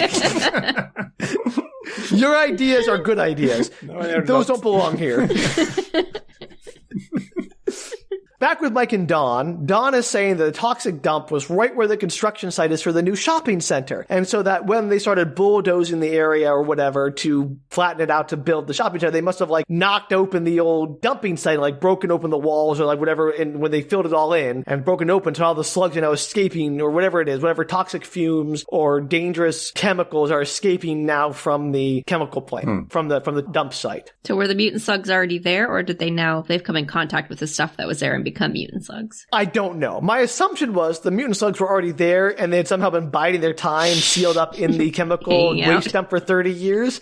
But it could very well be that they broke it open and the slugs mutated in a matter of hours. Okay, sure. I have no idea. This movie does not care to elaborate. So Mike and Dawn are interrupted by a call for Mike. Apparently the sheriff wants him to get down to the restaurant right away. There's slugs in the hamburgers. Nope, there's worms. They put it down there. And inside, the sheriff is accusing the chef of having worms in the food. And the chef is understandably very indignant by this accusation. It's like screaming in Italian because it's an Italian restaurant. The sheriff then asks Mike to determine that if the worms that are clearly bursting out the inside of this poor man, if they came from the food or somewhere else. And I'm like, what kind of worms would be in food that he didn't eat? Like, he didn't have any food to eat because he refused it. That, like, could easily, like, chest burst out of you immediately. Like, if that was in the food, there'd be a million corpses in this restaurant. Like, it's insane. It'd also be like a well-known thing. Everybody in the entire country would have heard about that at some point. Yeah, exactly right. So the sheriff hands Mike a jar with one of the worms in it. And Mike's like, great, I'll go investigate where this comes from. Then he leaves the restaurant because that's how he does his job. He's out. So outside, Dawn is like, did you see those corpse? That guy's corpse? It's gross. They like ate his eyeballs. His eyeballs are gone and everything. And he's like, what happened? And you think like it was that worm or something from the plant? And Mike is like, I don't know. Maybe it was food poisoning. And I'm like, Mike, why are you so skeptical? You just told the sheriff you thought it was mutant slugs. You're like, no, babe, it's not slugs. It's food poisoning, probably. You have a literal guy who has worms crawling out of his face. You're like, no, that's probably not related to my slug theory. It's probably just food poisoning. What? I don't get you, Mike. I don't get you. You have like all this evidence. Like, Dawn is telling you, toxic waste dump. Dawn is giving you all the pieces. You're like, nope, that's not true. They're writing the movie and they were like, we need a skeptical character. Who's the character who's the skeptical scientist? Oh, wait, it's the same guy who did theory. Never mind. Yeah, exactly. That's exactly. He's like, so he like jumped to mutant slugs with no evidence. But then all the evidence he's given, he's like, this evidence can't be for the mutant slug theory I have. It has to be something else. So like, he's got this weird cognitive dissonance in his brain where he's like, mutant slugs is one theory, but none of this evidence points to mutant slugs. It's all like clearly not related. Yep. I am baffled by Mike in this movie. So Dawn insists it's got to be something more than just food poisoning, but Mike says they should take the worms to John, the scientist, because apparently he does worms and slugs. So they do. And John identifies them as blood flukes, a parasite found in slugs, which is real. We talked about this. Yeah, of course. Basically, I'm guessing what happened was Maureen's husband ate the slug, and then the blood flukes got into his body, and that's what killed him. But are they mutant blood flukes, though? They must be, because they're giant. They look like earthworms. Then absolutely. And flukes are like microscopic. They live in bloodstream. And maybe so those are the things actually controlling the slugs, and those are faster and stronger, and those are all behind it. Yeah, but the slugs never move in the movie. They still don't move very quickly. I mean, they use them to plant the flukes, and then... The flukes are behind the whole thing. They're using the slugs as like a decoy. Yes. Philip, I really appreciate how hard you're working to make a working theory out of this movie. I mean, it's like that. It's really those admirable. Things that take over ants or whatever that like control their bodies. Yeah, like there's a fungus that makes them like crawl up to the top of stuff. Looking for the mind dog. There has to be a plot twist somewhere in there. Something has to... I'm on his side. I think that's what's happening. All right. Well, the flukes are no longer important. I hate to break it to you. This is the last they're mentioned in the movie. Again, I don't know why the movie like had to make this worm fake out just to like have the scientists say, "Oh yes, they're blood flukes." I'm like, I didn't do a British accent. I'm sorry. For whatever reason, they're worms, and now the worms are gone. They're no longer relevant. That's what they want you to think. I think the whole purpose of the blood flukes is like as a red herring, so that Mike is like, "Oh, it's worms, not slugs." My slug theory is wrong. But oh wait, no, they're slug worms, so they're back to being right again. That's like the only reason is to try to justify his skepticism. So John is horrified. He explains to them that the slugs are carnivorous. Their slime, in large enough doses, can kill you, which I feel is true just about any slug slime. Like if you ate a bucket of slug slime, I think you would die. I don't care if it's a mutant slug or not. I don't think that is particularly useful information. He then says that the parasites, the blood flukes, can be transmitted to humans and that they're lethal to human beings. So that's what's killing the people probably, is the parasites, not the slugs. The slugs are actually not that dangerous, maybe. I don't know. Are they actually that dangerous to human beings? This is interesting. I just read an article today about I think it's called the rat lung worm. Part of its life cycle is going through slugs, which are eaten by rats, which go into the brain and the lungs of the rats. But if they get into people who eat the slugs or have them in salads or whatever, it can be potentially lethal to people as well. Something new to worry about. Yeah, but just checked with the experts. Slime is not dangerous at all. It's only the thing that it carries. Like again, the dose makes the poison. Like anything is dangerous in large enough quantities. If you drink too much water, you die. So I'm like, I think the statement of if you eat enough slug slime, it'll kill you is like, no, it should be like, oh, if you touch the slime, it kills you. Like if it was actually dangerous, but it's not that the slime is like actually dangerous. Like, no, just don't go eating buckets of slugs and you're fine. They're not dangerous. The slugs are not dangerous. They keep on like not making the slugs. Like they could have made them venomous slugs or poisonous slugs, where like they're poison dart frogs, but slug form. But no. I'm just so mad at all the missed opportunities this movie had to make the slug actually a real threat. Yeah, I was, yes, exactly. Oh my god. At no point are these slugs to me at all a threat to this town. Like, this should be easily overcome. The reason I was interested in this whole story was how to make them menacing, and so far, epic fail, unfortunately. Absolute fail. Maybe the book does. You don't know. Although, I have to admit, I love that, like, the movie takes the slug threat very seriously. Like, everyone is terrified. They are absolutely dangerous. But at no point is it shown that they are dangerous. So it's just like, it's such a weird experience watching this movie where everyone is like really freaked out with these slugs. I'm sitting there going, why? Why are you scared? It's insane. Anyway, John goes on to explain the slugs are also hermaphrodites, so they can fertilize their own eggs. So true. Fun fact. Yeah, also true. I know. Dun, dun, dun, dun, dun, dun. So basically, they must kill every single slug, or else they're screwed. Like, if one slug survives, they can repopulate the slug menace. That's something that makes sense.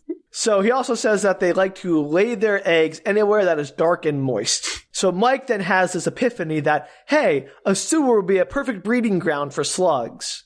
Yes. Which, surprise. Sure, I guess. But also, like, literally any damp grass.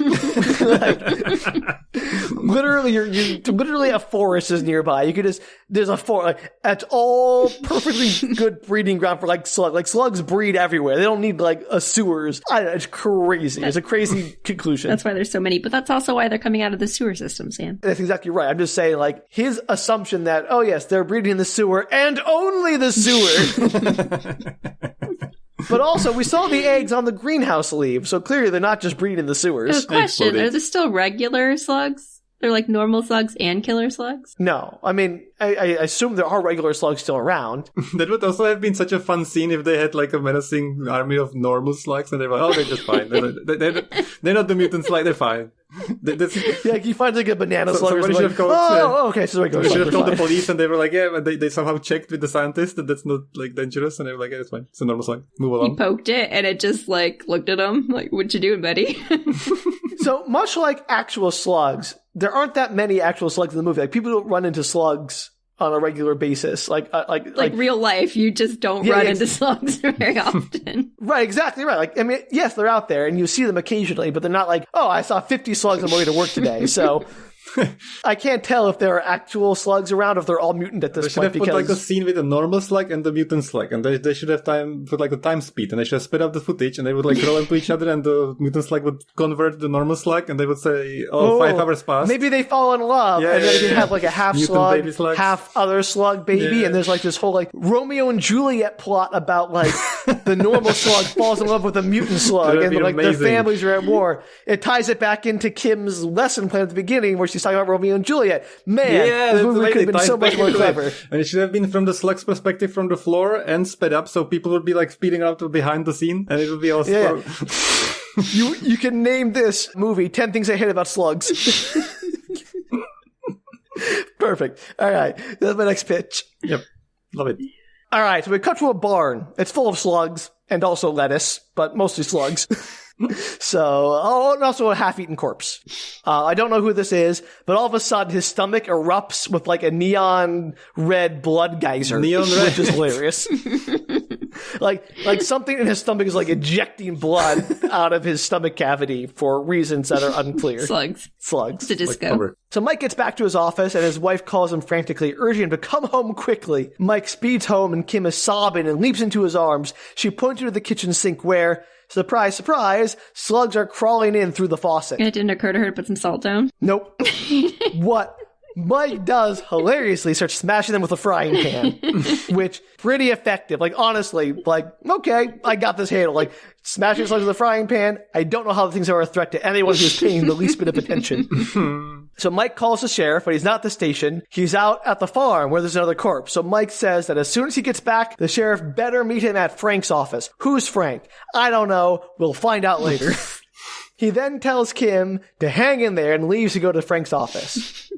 He's like, here's the frying pan, honey. If they come in, just whack them. Honestly, pretty good solution. Like, they're not going to rush her. She could easily, like, smash all of them from arm reach before they get to her. It's not that hard. So Mike barges into Frank's office past the secretary. And this is apparently the Ashton water supply station? Whatever. It's where the town's water comes from. And I know I wasn't going to talk about the B-moviness of this too much, but Mike makes a couple of big flubs here, which are very funny. Like, when he calls the sheriff, he, like, makes this big flub about, like, telling him when he gets here to meet me at Frank's office. And they just kept it in. Like, they didn't even bother to reshow. Like, that's fine. It's kind of like in character. It works out. But then, when he's talking to the receptionist and he's, like, trying to barge into Frank's office, she yells, "Hey, Frank's office is closed." And Mike's response is, "Yeah, watch me." Just as she says, "You can't go in there." So clearly they got that all out of order, which is very funny. Like, oh, Mike is psychic. That's how he knows about the slugs. Anyway, Mike tells Frank to shut off the water in the south end part of the city because that's where the slugs are. Because killer slugs are contaminating the water with mutant slugs, and if they don't shut off the water, they'll spread to other parts of the city. Won't they still be able to get through the sewer system? Yeah, no, Mike's plan is stupid. Frank is adamantly opposed. He's like, no, I'm not going to shut off the water just because some crazy health inspector told me there are mutant slugs in the pipes, which is I think, a fair response. Like, the movie is trying very hard to make Frank out to be this unreasonable blowhard, but, like, he's making the right call with the information he has available to him. That's true. So Frank tells him the only thing that will make him shut off the water is a request from the mayor, and Mike says, fine, and leaves. And then we zoom in ominously on the ensuite office toilet with the lid vibrating, presumably with slugs beneath it. Vibrating with slugs. It's like going like it's like slugs are trying to burst out of the toilet. Ew, can you imagine you go to the bathroom in the middle of the night and you sit down and there's slugs everywhere? Gross. And then they eat you. Even worse. Yep. Through your butt. Through your butt. Ew. I'm not sure how you would not get out of there, but okay. Butt slugs. Oh, the best kind. Mike zooms up to the mayor's office, who's busy finishing the business deal with all of Maureen's husband's, former business partner about the shopping center deal. And I'm like, is that an appropriate thing for the mayor to be doing, like engaging in a private business deal, taking over for some other person who died? Like, that doesn't seem like the mayor's responsibility. It sounds like there's some corruption here in City Hall. So Mike busts in, announces a potential disaster, which spooks the investors slightly. Mike tells the mayor to shut down the water. There's slugs in the water, so they have to contain them in the sewer. At this point, does he have any proof that they're coming through the sewer system? Absolutely not. He's just assuming. He has no proof that they're even killer slugs at this point. And the mayor's all like, oh, sure, whatever you say, buddy. Like, clearly thinks he's crazy. He's trying to get him out of his office so he doesn't snap or anything. And the investors are like, oh, we have a plane to catch. So Mike finally turns to them. He identifies them as the Calgore investors, and he goes up to them, introduces himself as the health inspector, and he's like, oh, the whole area was a toxic waste dump, and there were these mutant slugs in the water system, et cetera, et cetera. I don't know why he's just telling these random people that, like, why he thinks they can help. He's like, you gotta help me. He's like, what are they gonna do? The mayor's all, this guy is crazy. If we turn on the tap, there are no slugs that are to come out of my water. So he goes into the bathroom. I guess there's a bathroom next to every room in this city. And he turns on the water and just water comes out. No slugs. He's like, there you go. And the mayor then encourages everybody to sign the deal. So the Calgore people are like, sure, let's sign the deal. And Mike's like, you're not going to sign that, are you? And they're like, why not? He storms out angry that they're signing the deal. Like, why? Why does he care about this shopping center deal? It's not relevant. And he didn't hear that there was toxic waste or whatever near it, right? Who? Mike knows. Mike knows that? Is that why he's worried about the deal? Maybe, but he's not worried about the deal in the sense of, like, he's worried about more toxic waste. He's just, like, angry that they didn't hold out on the deal so the mayor would shut off the water. Like, you should have held that deal as leverage to get the mayor to shut off the water or something. Like, he's just not really going to sign that deal, are you? Like, what? That's not really relevant. Like, they can sign the deal, but you can still have to clean up the slug thing. Like, you can still do that. It's not going to make the slug problem worse. Got it. So back at the water plant, the receptionist comes back from lunch to find Frank has been gasped, eaten by slugs in the bathroom. Oh, no. So I don't know if the slugs dragged his body into the bathroom or if he went to the bathroom and was eaten by slugs. Either way, not a great look. I'm going to assume they dragged him into the bathroom. Yep. Probably. Way funnier. So now we cut to Mike with John back in this lab, who demonstrates a liquid that, when squirted onto the slugs, causes them to, like, explode and smoke. It's great. Is it salt? Killing them. Infuriatingly, he calls it a lithium-based arsenic. Which, unfortunately, you know what it means. Which means nothing. It's just like, they're both just elements. You can't have a lithium-based arsenic. It's like saying, like, it's a hydrogen-based helium. Like, it doesn't mean that. It's nonsense. It's a carbon-based oxygen. What are you talking about? I'm so angry. Unfortunately, you're the worst person to hear that. It's so funny. I hate this so much. I love fake science. It's so good. This is how I watch like a programmer scene in a movie, and I was like, damn it. Yeah. He says that lithium is highly combustible when it comes into contact with moisture, which is, yeah, sure, true enough. Like, there's hydrogen involved. I won't get into it. But then, like, what's the arsenic for? That doesn't come into play at all. It's just like, we're going to explode them with a solution. Somehow he, like, dissolves the lithium in water, but when it contacts the moisture in the slugs, it explodes. Maybe it's not dissolved in water. Maybe it's like hexane. But either way, it's dumb. Exciting premise, though. It's gonna explode, so I'm in for it. So they've got a solution that they spray on slugs, causes the slugs to explode because they're full of water. Like your slug fact, you informed us earlier. So thank you, Filip, for informing us of the ways this movie is 100% accurate. No problems. Okay, so when they explode, do they explode? Like they fall onto people? There's like a poof of like fake smoke, and then they say the slug is dead. Hey, it's dead. They do like a squib kind of thing. Like miniature squibs, like poof, nothing happens. Yeah, exactly right. It's great. I hope somebody is covered with them and it like poofs off of him. Or something like that. Or he like spits on it and it explodes. But there's not enough water on the slugs to begin with. You gotta spit on them to make them wetter. Right, and he puts it in his mouth and then he's like sprays himself with the thing to explode them. Oh, like the okay, liquid sure. they prepared. Yeah, if he drank it, he would explode though. Yeah, okay. Right. But he shouldn't swallow. No, you shouldn't drink the water exploding drink in your mouth when there's lots of water. Oh, never mind. That doesn't make sense. Never mind. I failed. I appreciate the thought. It would be very funny if you I like to see it. I think it'd be funnier if they filled a bunch of super soakers with this and then went around squirt gunning the slugs to death. If you get it on you as a human, will you also explode? Apparently, your skin isn't moist enough. Okay. But if you were wet... Just don't get any, like, mucous membranes. If you'd, like washed your hands so that it accidentally spilled on you, would you be in trouble? Then the water would explode and your hands would burn. Excellent. You'd get chemical burns. Anyway, Mike asks John if he can make enough of that solution to kill thousands of slug, and John's like, yeah, sure, no problem. My tiny lab has enough supplies to make gallons and gallons of this chemical in the next 3 hours. But John says that the problem isn't in making enough material, crazily. The problem is getting all the slugs into one place so they can kill them all at once. I mean, that's fair. Yeah, like, because to my mind, they're slugs. They're now out in nature doing slug things. They're free. They're not like, they may be breeding in the sewers, but they're not like trapped in the sewers. There's lots of exits from the sewers. Yeah, they're super screwed. They're all over the planet now. But Mike is convinced the main nest is in the sewers near the house of the first guy who died because, he was the first one to die, so they must be near there. Sure. And while there's a risk of blowing up the town, they should just go for it anyway. It's fine. What's the worst that can happen? John, the scientist, is on board. He's like, yes, let's do this. So if they kill all the slugs that are in the nest, that doesn't kill all the ones that are not in the nest. We forgot that part. Okay, already. That's not considered, I'm sure. I have thoughts on this later. It gets somehow more infuriating because they acknowledge that, but they don't actually solve it. Yep. So Mike drives to Don's house just as his sons head off to that Halloween party. Remember, there's a Halloween party happening today. Oh, I thought time had passed. We were like Thanksgiving or something. It's like still the same time. This is literally the next day. This has been 2 days in this movie has taken place over the course of 2 days. Apparently, there have been a spate of killings and a guy erupting with worms at a restaurant, and the sheriff's like, it's nothing, probably food poisoning. Can you imagine food poisoning that like eats you from the inside out? It's awful. Yes, it's called Alien. Not a food poisoning. Close enough. So Mike clues in Dawn on the plan to go into the sewer and to use a chemical to explode all the slugs. And Dawn is all like, that's crazy to bring some weird, new, unstable chemical into the moisture-rich environment of a sewer. Like, it's going to explode us all.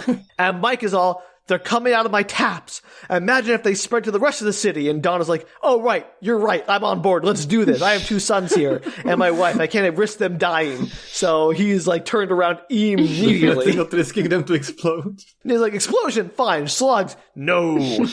So they agree to meet up in a few hours. Mike stopped by his home first before the expedition, but he can't find Kim. He's calling for her and he's like, Kim, and she's not answering. Where is Kim? Danielle, where is Kim? She's dead. No. She's not on the toilet? She's having sex. She's drunk and having sex with one of the other characters that are still alive.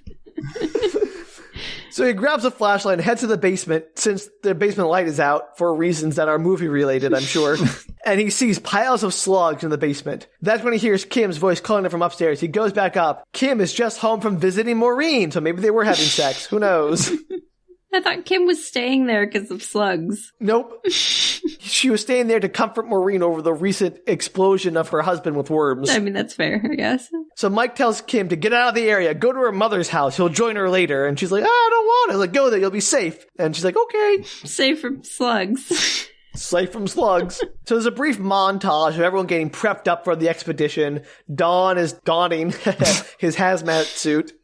And John is throwing colored water in beakers into the 50-gallon drum of some kind, and just a 50-gallon oil drum to make his chemicals, which is hysterical. It's like, I'll pour in the blue water, I'll pour in the yellow water. I have made my chemical poison. I like this accent. It's so good. So it's now dark. We cut to the Halloween party, which is literally half a dozen cars parked in a semicircle in a field with the kids listlessly dancing in the middle. Lamest party ever. They have costumes on? No. What? What kind of Halloween party is this? I told you. This movie says it's Halloween, but does nothing to show you it's Halloween, in the same way that it says the slugs are dangerous, but does nothing to show you the slugs are dangerous. The slugs are as dangerous as it is Halloween in this movie. So that's a sentence. All right.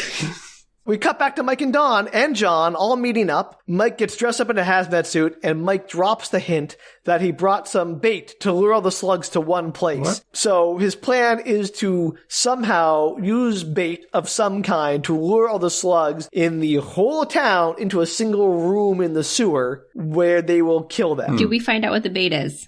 Don't tell me, but do we find out? Filip, what is the bait? Dead bodies. I don't know. Probably... Danielle, what do you think the bait is? No, it's cabbage.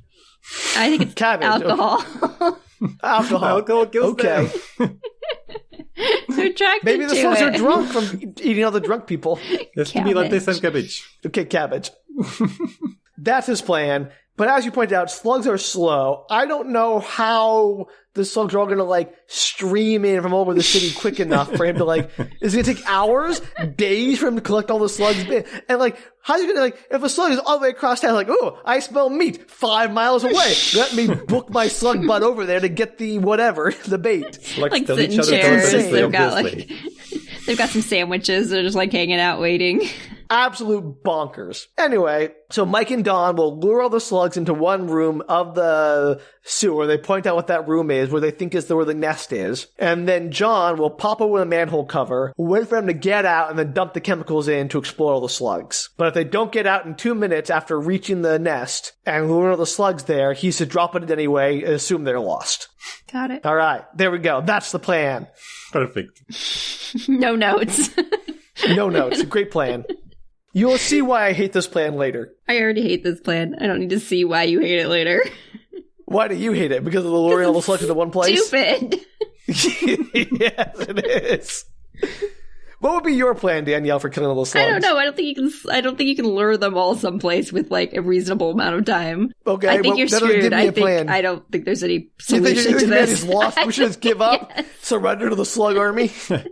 I do, in fact, think that. I think it's impossible to get rid of all the slugs now. Well, that's too bad. I don't really think they're a threat, so I don't really care. Fair. That's fair. Back at the party, one of the teens is trying to get with the girl, Pam, my alter ego, self-identified person who didn't want to go to the party in the first place. And she's turning him down, so he storms off. And then one of Bobby's friends puts on like a skeleton mask and is watching them from the bushes. And as the guy storms off and Pam wanders off, he jumps out at the girl and tries to like assault her, which is not at all pleasant to watch. It's actually pretty disturbing, but she manages to escape, and she hides from him by jumping down into the sewer, which is apparently an open entry to the sewer here, and she's immediately eaten by slugs. That's not fair. He should be eaten by slugs. I know. I do not like the way that women are treated in this movie. Pam, eaten by slugs, that, like, attempted rapist, scot-free. Yeah. Nothing ever happened to him. He's fine. Not cool. Not at all great. Oh, 80s. Yeah. Yeah, So, bad movie, no biscuit. Not at all pleased with that outcome. It's okay, the slugs get him later. I wish. It's off screen. Okay, off screen, a single slug crawls into his face, like, this is for Pam, and bites his face off. I'm on board with that, actually.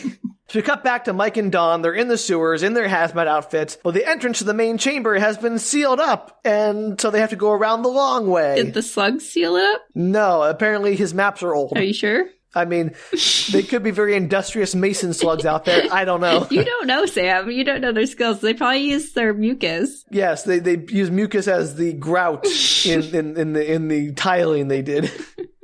It probably dries very hard. Philip, could slugs just be used as approved? Thank you. No, actually, I have no idea, but I guess no, you do. It's absolutely true. Yeah, you've confirmed it. Got it. You're our expert. Anything you say goes. Yeah, anything you say is the truth by decree. Listeners, if Filip is wrong, please let us know. Oh, but you know what? None of them will let us know. Also, listeners, if Filip is wrong, you're wrong. I'm sorry. You tell us, but you'll just be wrong. Tweet us at Book Retorts and Mind Like Books on Twitter. We need somebody who's a slug expert. I'm sure there's a million of them out there who listen to this podcast. And they will say unequivocally everything Filip said is 100% true. Perfect slugs, no Perfect notes. slugs. 10 out of 10 slugs. Ridiculous. Meanwhile, a friend of Pam is looking for her, but he passes right by the sewer where her body is being dragged deeper in by the slug. So bye-bye, Pam. Is she the bait? No, unfortunately not.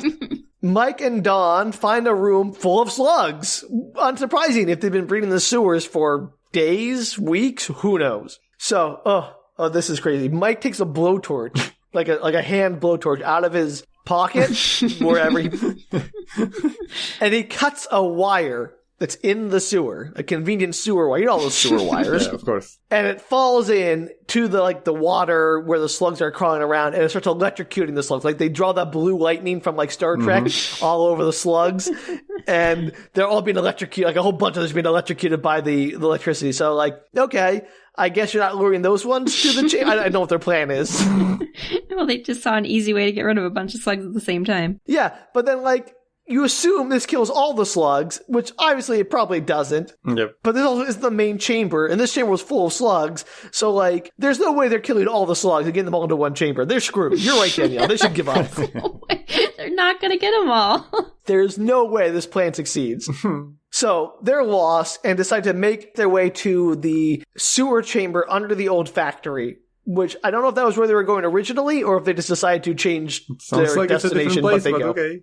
You'll move. I don't know. Like, I thought they had to find the nest, but exactly. I guess they decided the nest is somewhere else. Maybe it's near, so it's getting both at the same time. Yeah, I have no idea what their plan is, or where they're going, or how they're going to kill the slugs. It's just walking by gobs of slugs, which are sitting there being slugs and not following them like Pied Piper style.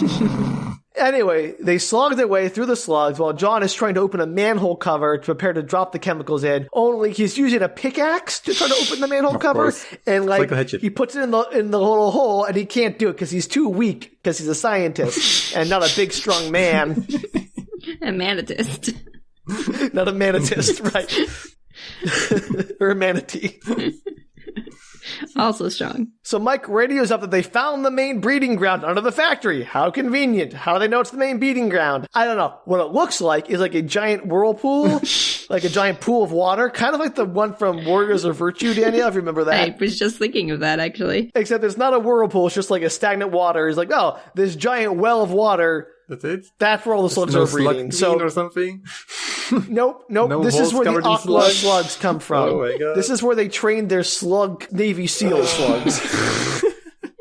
I wanted a slug queen, like Slugborgs. Nope. They just have a pit of water. Like, well, that's the main nest. Got it. That's so dumb. I was expecting them to have a swirling nest of sludge or something. Nope. Somebody would fall into it, of course. It's way cheaper than that. It's much less expensive to film an empty thing of water and say it's full of slugs beneath the surface. Why are they even showing that? It would be even better if somebody like looked and they didn't show it and then they ran away or something. Like, why do they just show water? No, because unfortunately, the ladder out of the sewer is across the pit of water. Oh no! How would they ever get across to get out of the sewer? I mean, they could do it pretty easily because they're slugs and they're not very fast. They're like, we'll never make it across without the slugs getting us. Well, they can't get in the water because they'll be pulled under, like, what's his face? Yeah. Wayne at the beginning of the movie from the boat. They don't know that. They didn't see that happen. Yeah, no one knows about Wayne. That's a good point. You assume they do because we know. This movie operates like everybody has all of the information of all the characters. And yet none of the information, too, because they're all idiots.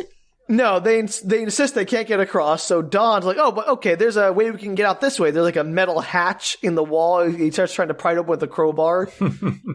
And Mike's like, okay, John, we found a new way out. Dump in the chemicals. And I don't know why they couldn't have just dumped them in from the top, because they didn't do anything to lure the slugs here. They just wandered around the sewer for a while, said they found the nest, which was the place they already told John to go to, and then said, John, dump the chemicals in. We're out of here. Like, they could have just done that from the surface, and it would have been fine. Yeah. So are they luring the slugs or not? No. Like, they took a bag of meat. That was the bait. And he threw it into the pool of slugs to, like, distract them for a while so they could try to get across and get out. But it didn't work, and they weren't distracted enough. And he's like, well, I guess we're going out the other way. And no slugs were lured into the chamber as far as I can tell. So as far as you know, there are a bazillion slugs outside of the chamber still? Yes. Perfect. Okay. And their entire plan was pointless. They could have just dumped the chemicals in from the surface and been as effective. Excellent. Got it. Perfect plan. Love it. Anyway, John still can't open the manhole cover. He's struggling with that pickaxe, man, when the sheriff suddenly shows up and finds him. Cut back to Dawn, who pries the hatch open and is immediately shoved by a torrent of water into the nest. Oh, no! So he starts, like, treading water and screaming. He's like, Mike! Help me, Mike! And so Mike shimmies out across a pipe that's suspended over the pool of water and, like, hooks his legs over the pipe and then flips down trying to, like, grab Mike and haul him out. But Mike is pulled under, and then a torrent of blood erupts from the well. I was waiting for that. At least so our main character died? No, oh, sorry. Don is pulled under. Mike is fine. I was like, wait. I might have got Mike and Don confused. Don is pushed in, and Mike shimmies out, tries to pull him over, and he can't do it, and then Don goes under and torrent of blood erupts. That's what he gets for taking his respirator off. Yeah, right? So Mike's like, well, I guess that's all for Don, and shimmies across the pipe to the exit, like to the ladder they couldn't get to before. I'm like, wait a minute. Why didn't they just do that? They could have shimmied across the pipe to the ladder and got out the front. They need to, like, pry open they're idiots. Like, they do everything they can to not solve the problems they can solve easily without danger. Anyway, Mike emerges from the sewer. It's clear the sheriff helped John pry open the manhole cover. He yells at John to dump in the poison. He does. Like, they have, like, it hooked up to a truck and there's, like, a hose, so they pour it in there. Flames fill the sewers as every manhole in town explodes off its cover. And several buildings also explode. People die. Millions. Yeah. It seems way more dangerous than, like, the slugs, honestly. Yep. Made the situation so much worse, and they sprayed the slugs all over the place to breed to have more slugs. Perfect. So insane. Flames also erupt at the Halloween party, and some of the cars explode there because I guess there are sewers underneath the cars. I don't know. Sirens go off. Fire trucks scream through the city as the explosions subside. Mike is pissed at the sheriff. He's like, you're a real piece of work. Don's death is on your hands. And John's like, what are you talking about? He knew his chances, quote unquote. Like, first off, did he? Did anyone really know their chances with giant killer slugs? I don't think they did. They're not even giant killer slugs, Sam. They're just killer slugs. Normal sized killer slugs. You're right. And then John insists that they needed Don to complete this mission. They wouldn't have succeeded without him. And I'm like, I don't think that's true. I still think they could have just dumped the chemicals in from the top, and it would have, like, because it doesn't seem like they need to be that precise with it, since every part of the sewer exploded. They could have dumped it in literally anywhere, and the whole sewer would have exploded anyway. So I feel like Don's death was entirely avoidable and entirely on their heads for it. So suddenly, Kim pulls up in a car to the factory. Thought she was going out of town. Yeah, well, she pulled up. She's at the factory anyway. She pulls up with the police and fire trucks. So somehow she knew Mike was here and decided to come there too and got there before the cops did. So good job, Kim. She's psychic too. Yep. She jumps out, rushes over to hug Mike as cheery music plays, like upbeat, like, oh yeah, 80s happy music. the camera's zooming out, but suddenly the music cuts to an ominous sting as the camera zooms in on a single slug sitting above a sewer grate that has a red light shining from below. Fade out. The end. I'm sure that's the only slug that survived. I know. I'm like, I would not be surprised if literally thousands of slugs were totally fine. Did the slug show any teeth at that point, or just normal slug? It could be a mutant slug, could be a normal slug. Impossible to say. Maybe it's the Romeo and Juliet slug, some hybrid. I was curious if they used the same model with the teeth at the garden scene, so this was... He opens his mouth menacingly or something. You never see that model again. It's all just normal slugs or like... I was sure that's what the ending scene's gonna be. He's gonna open his mouth and be like... Yeah, they like zoom in on it and go... That would or be something. great. No, it was just a shot of a normal slug sitting on a grate doing what slugs do, which is nothing. And it's like, well, town is screwed. Awesome ending. So non-threatening. So that's the movie, Slugs, the movie about animals so dangerous they're not dangerous at all. I was really, really praying there would be something either super dumb or super, like, out of the box creative to justify why they're dangerous. The super dumb part is them assuming the slugs are a threat in the first place and not just going like... It's too meta. I don't think about it. Let me get some salt and, like, mission accomplished. Again, put a salt ring around salt. the town. No one used salt once in this movie. Yeah. Absolutely. They make a new magic chemical out of lithium-based arsenic, but no one thinks, salt. That kills slugs. Yeah. I hope the book is completely different. I I hope don't it's like remember aliens it or at all, something. so I certainly hope that I'll talk you into it and we'll read it together. But after this experience, I'm not so sure. I would be delighted to read I'm that totally book and gonna hope read it that answers book. my questions. Yeah, absolutely. In that case, you are so welcome.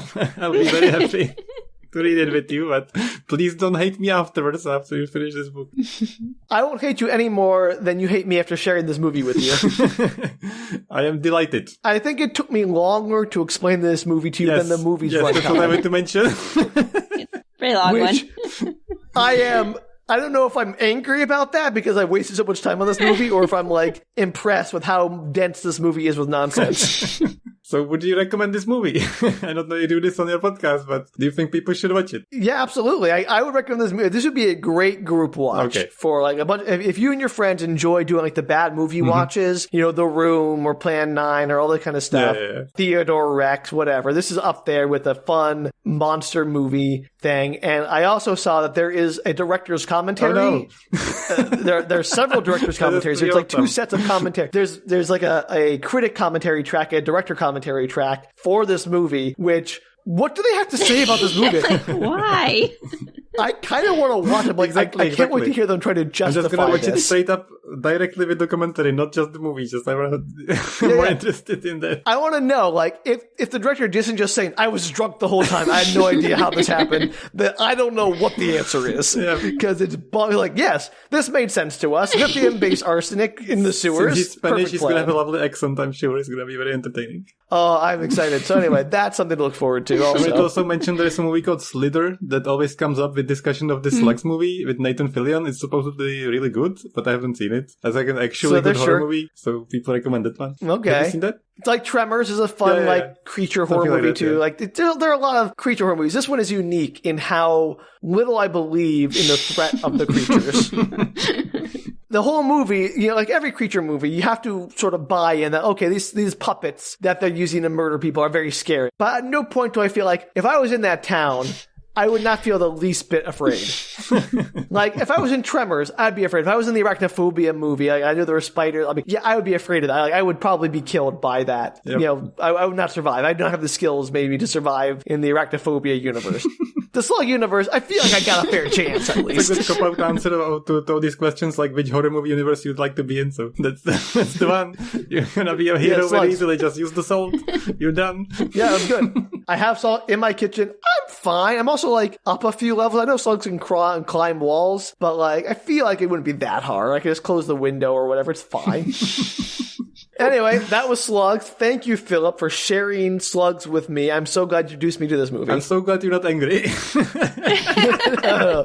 And I'm so glad it takes a lot more than this to make told me about angry. it and I didn't have to watch it, because this is exactly why I love podcasts. You watch it for me and it's more entertaining when you talk about it, so that's amazing. See, it's easier when you just show up and talk. Right? Yeah, it's great to be a guest. At the same time, there's gonna be a Mind Hack Books episode, and it's about the book. So hopefully, right now you can go and check out the book and compare it. So we'll do our best to have you be able to listen to it after your Halloween party. Yeah. So we'll figure that out. There'll be a later episode where we'll do a follow-up on Mind Hack Books podcast, where we will read Slugs and discuss if all our questions have been answered. So I hope you Expect enjoy. great So things. check that All out. the listeners, I hope you have a great Halloween and you have a wonderful slug costume. If you out there have a solution for murdering all the slugs that we did not discuss, that isn't salt-based, you can tell us your slug murdering ideas at bookretorts.com. You can also tweet, Instagram, or Facebook us at Book Retorts. And if you want to fund our own scientists to find the cure for killer Or slugs, Slugotist. you can fund our research program at patreon.com/bookretorts. Yay, slugs. Wonderful. Do you have any closing slug facts? Yeah, give us a slug fact. Oh no, I have run out of them specifically. There are no more facts about slugs. Make it up. We don't care. I'm trying to... What do slugs like to do in their spare time, Filip? Oh yeah, I have what one I do they haven't like to mentioned. do? Okay, I found a good one. So, Okay, great. So this might have also been used in the movie in a creative way. It might have been really horrifying and disgusting. Unfortunately, nobody cared. And it is that a slug can stretch its body to 20 times the length of its normal body length. So they could have stretched themselves into sticks and impaled people or something. That could have happened. So they can squeeze through the fact. smallest openings, is the fun fact. The smallest openings. Creepy. Yes. This has been our most educational episode yet. By far. I'm so pleased.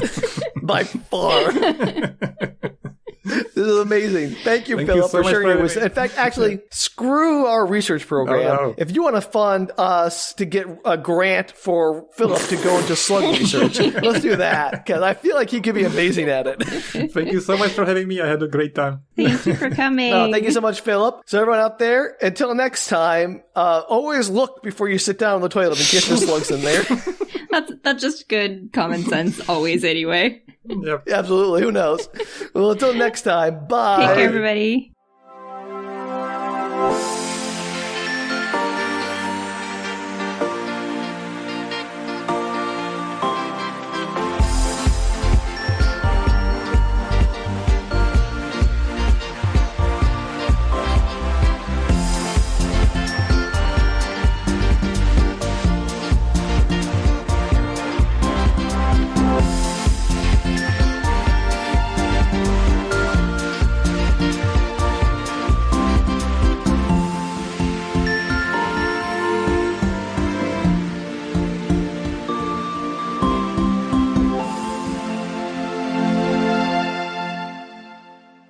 I see that you're a little bit of a higher class podcast. That's what you might think, but we all know that's highly successful, and I'm sure you made lots of money doing this and all that. So Yeah, that's what we're doing. Yeah. Give me my money, don't Sam. pretend. Give me my Don't money. pretend otherwise. I'm sure that's the case. Really breaking the bank open on that one.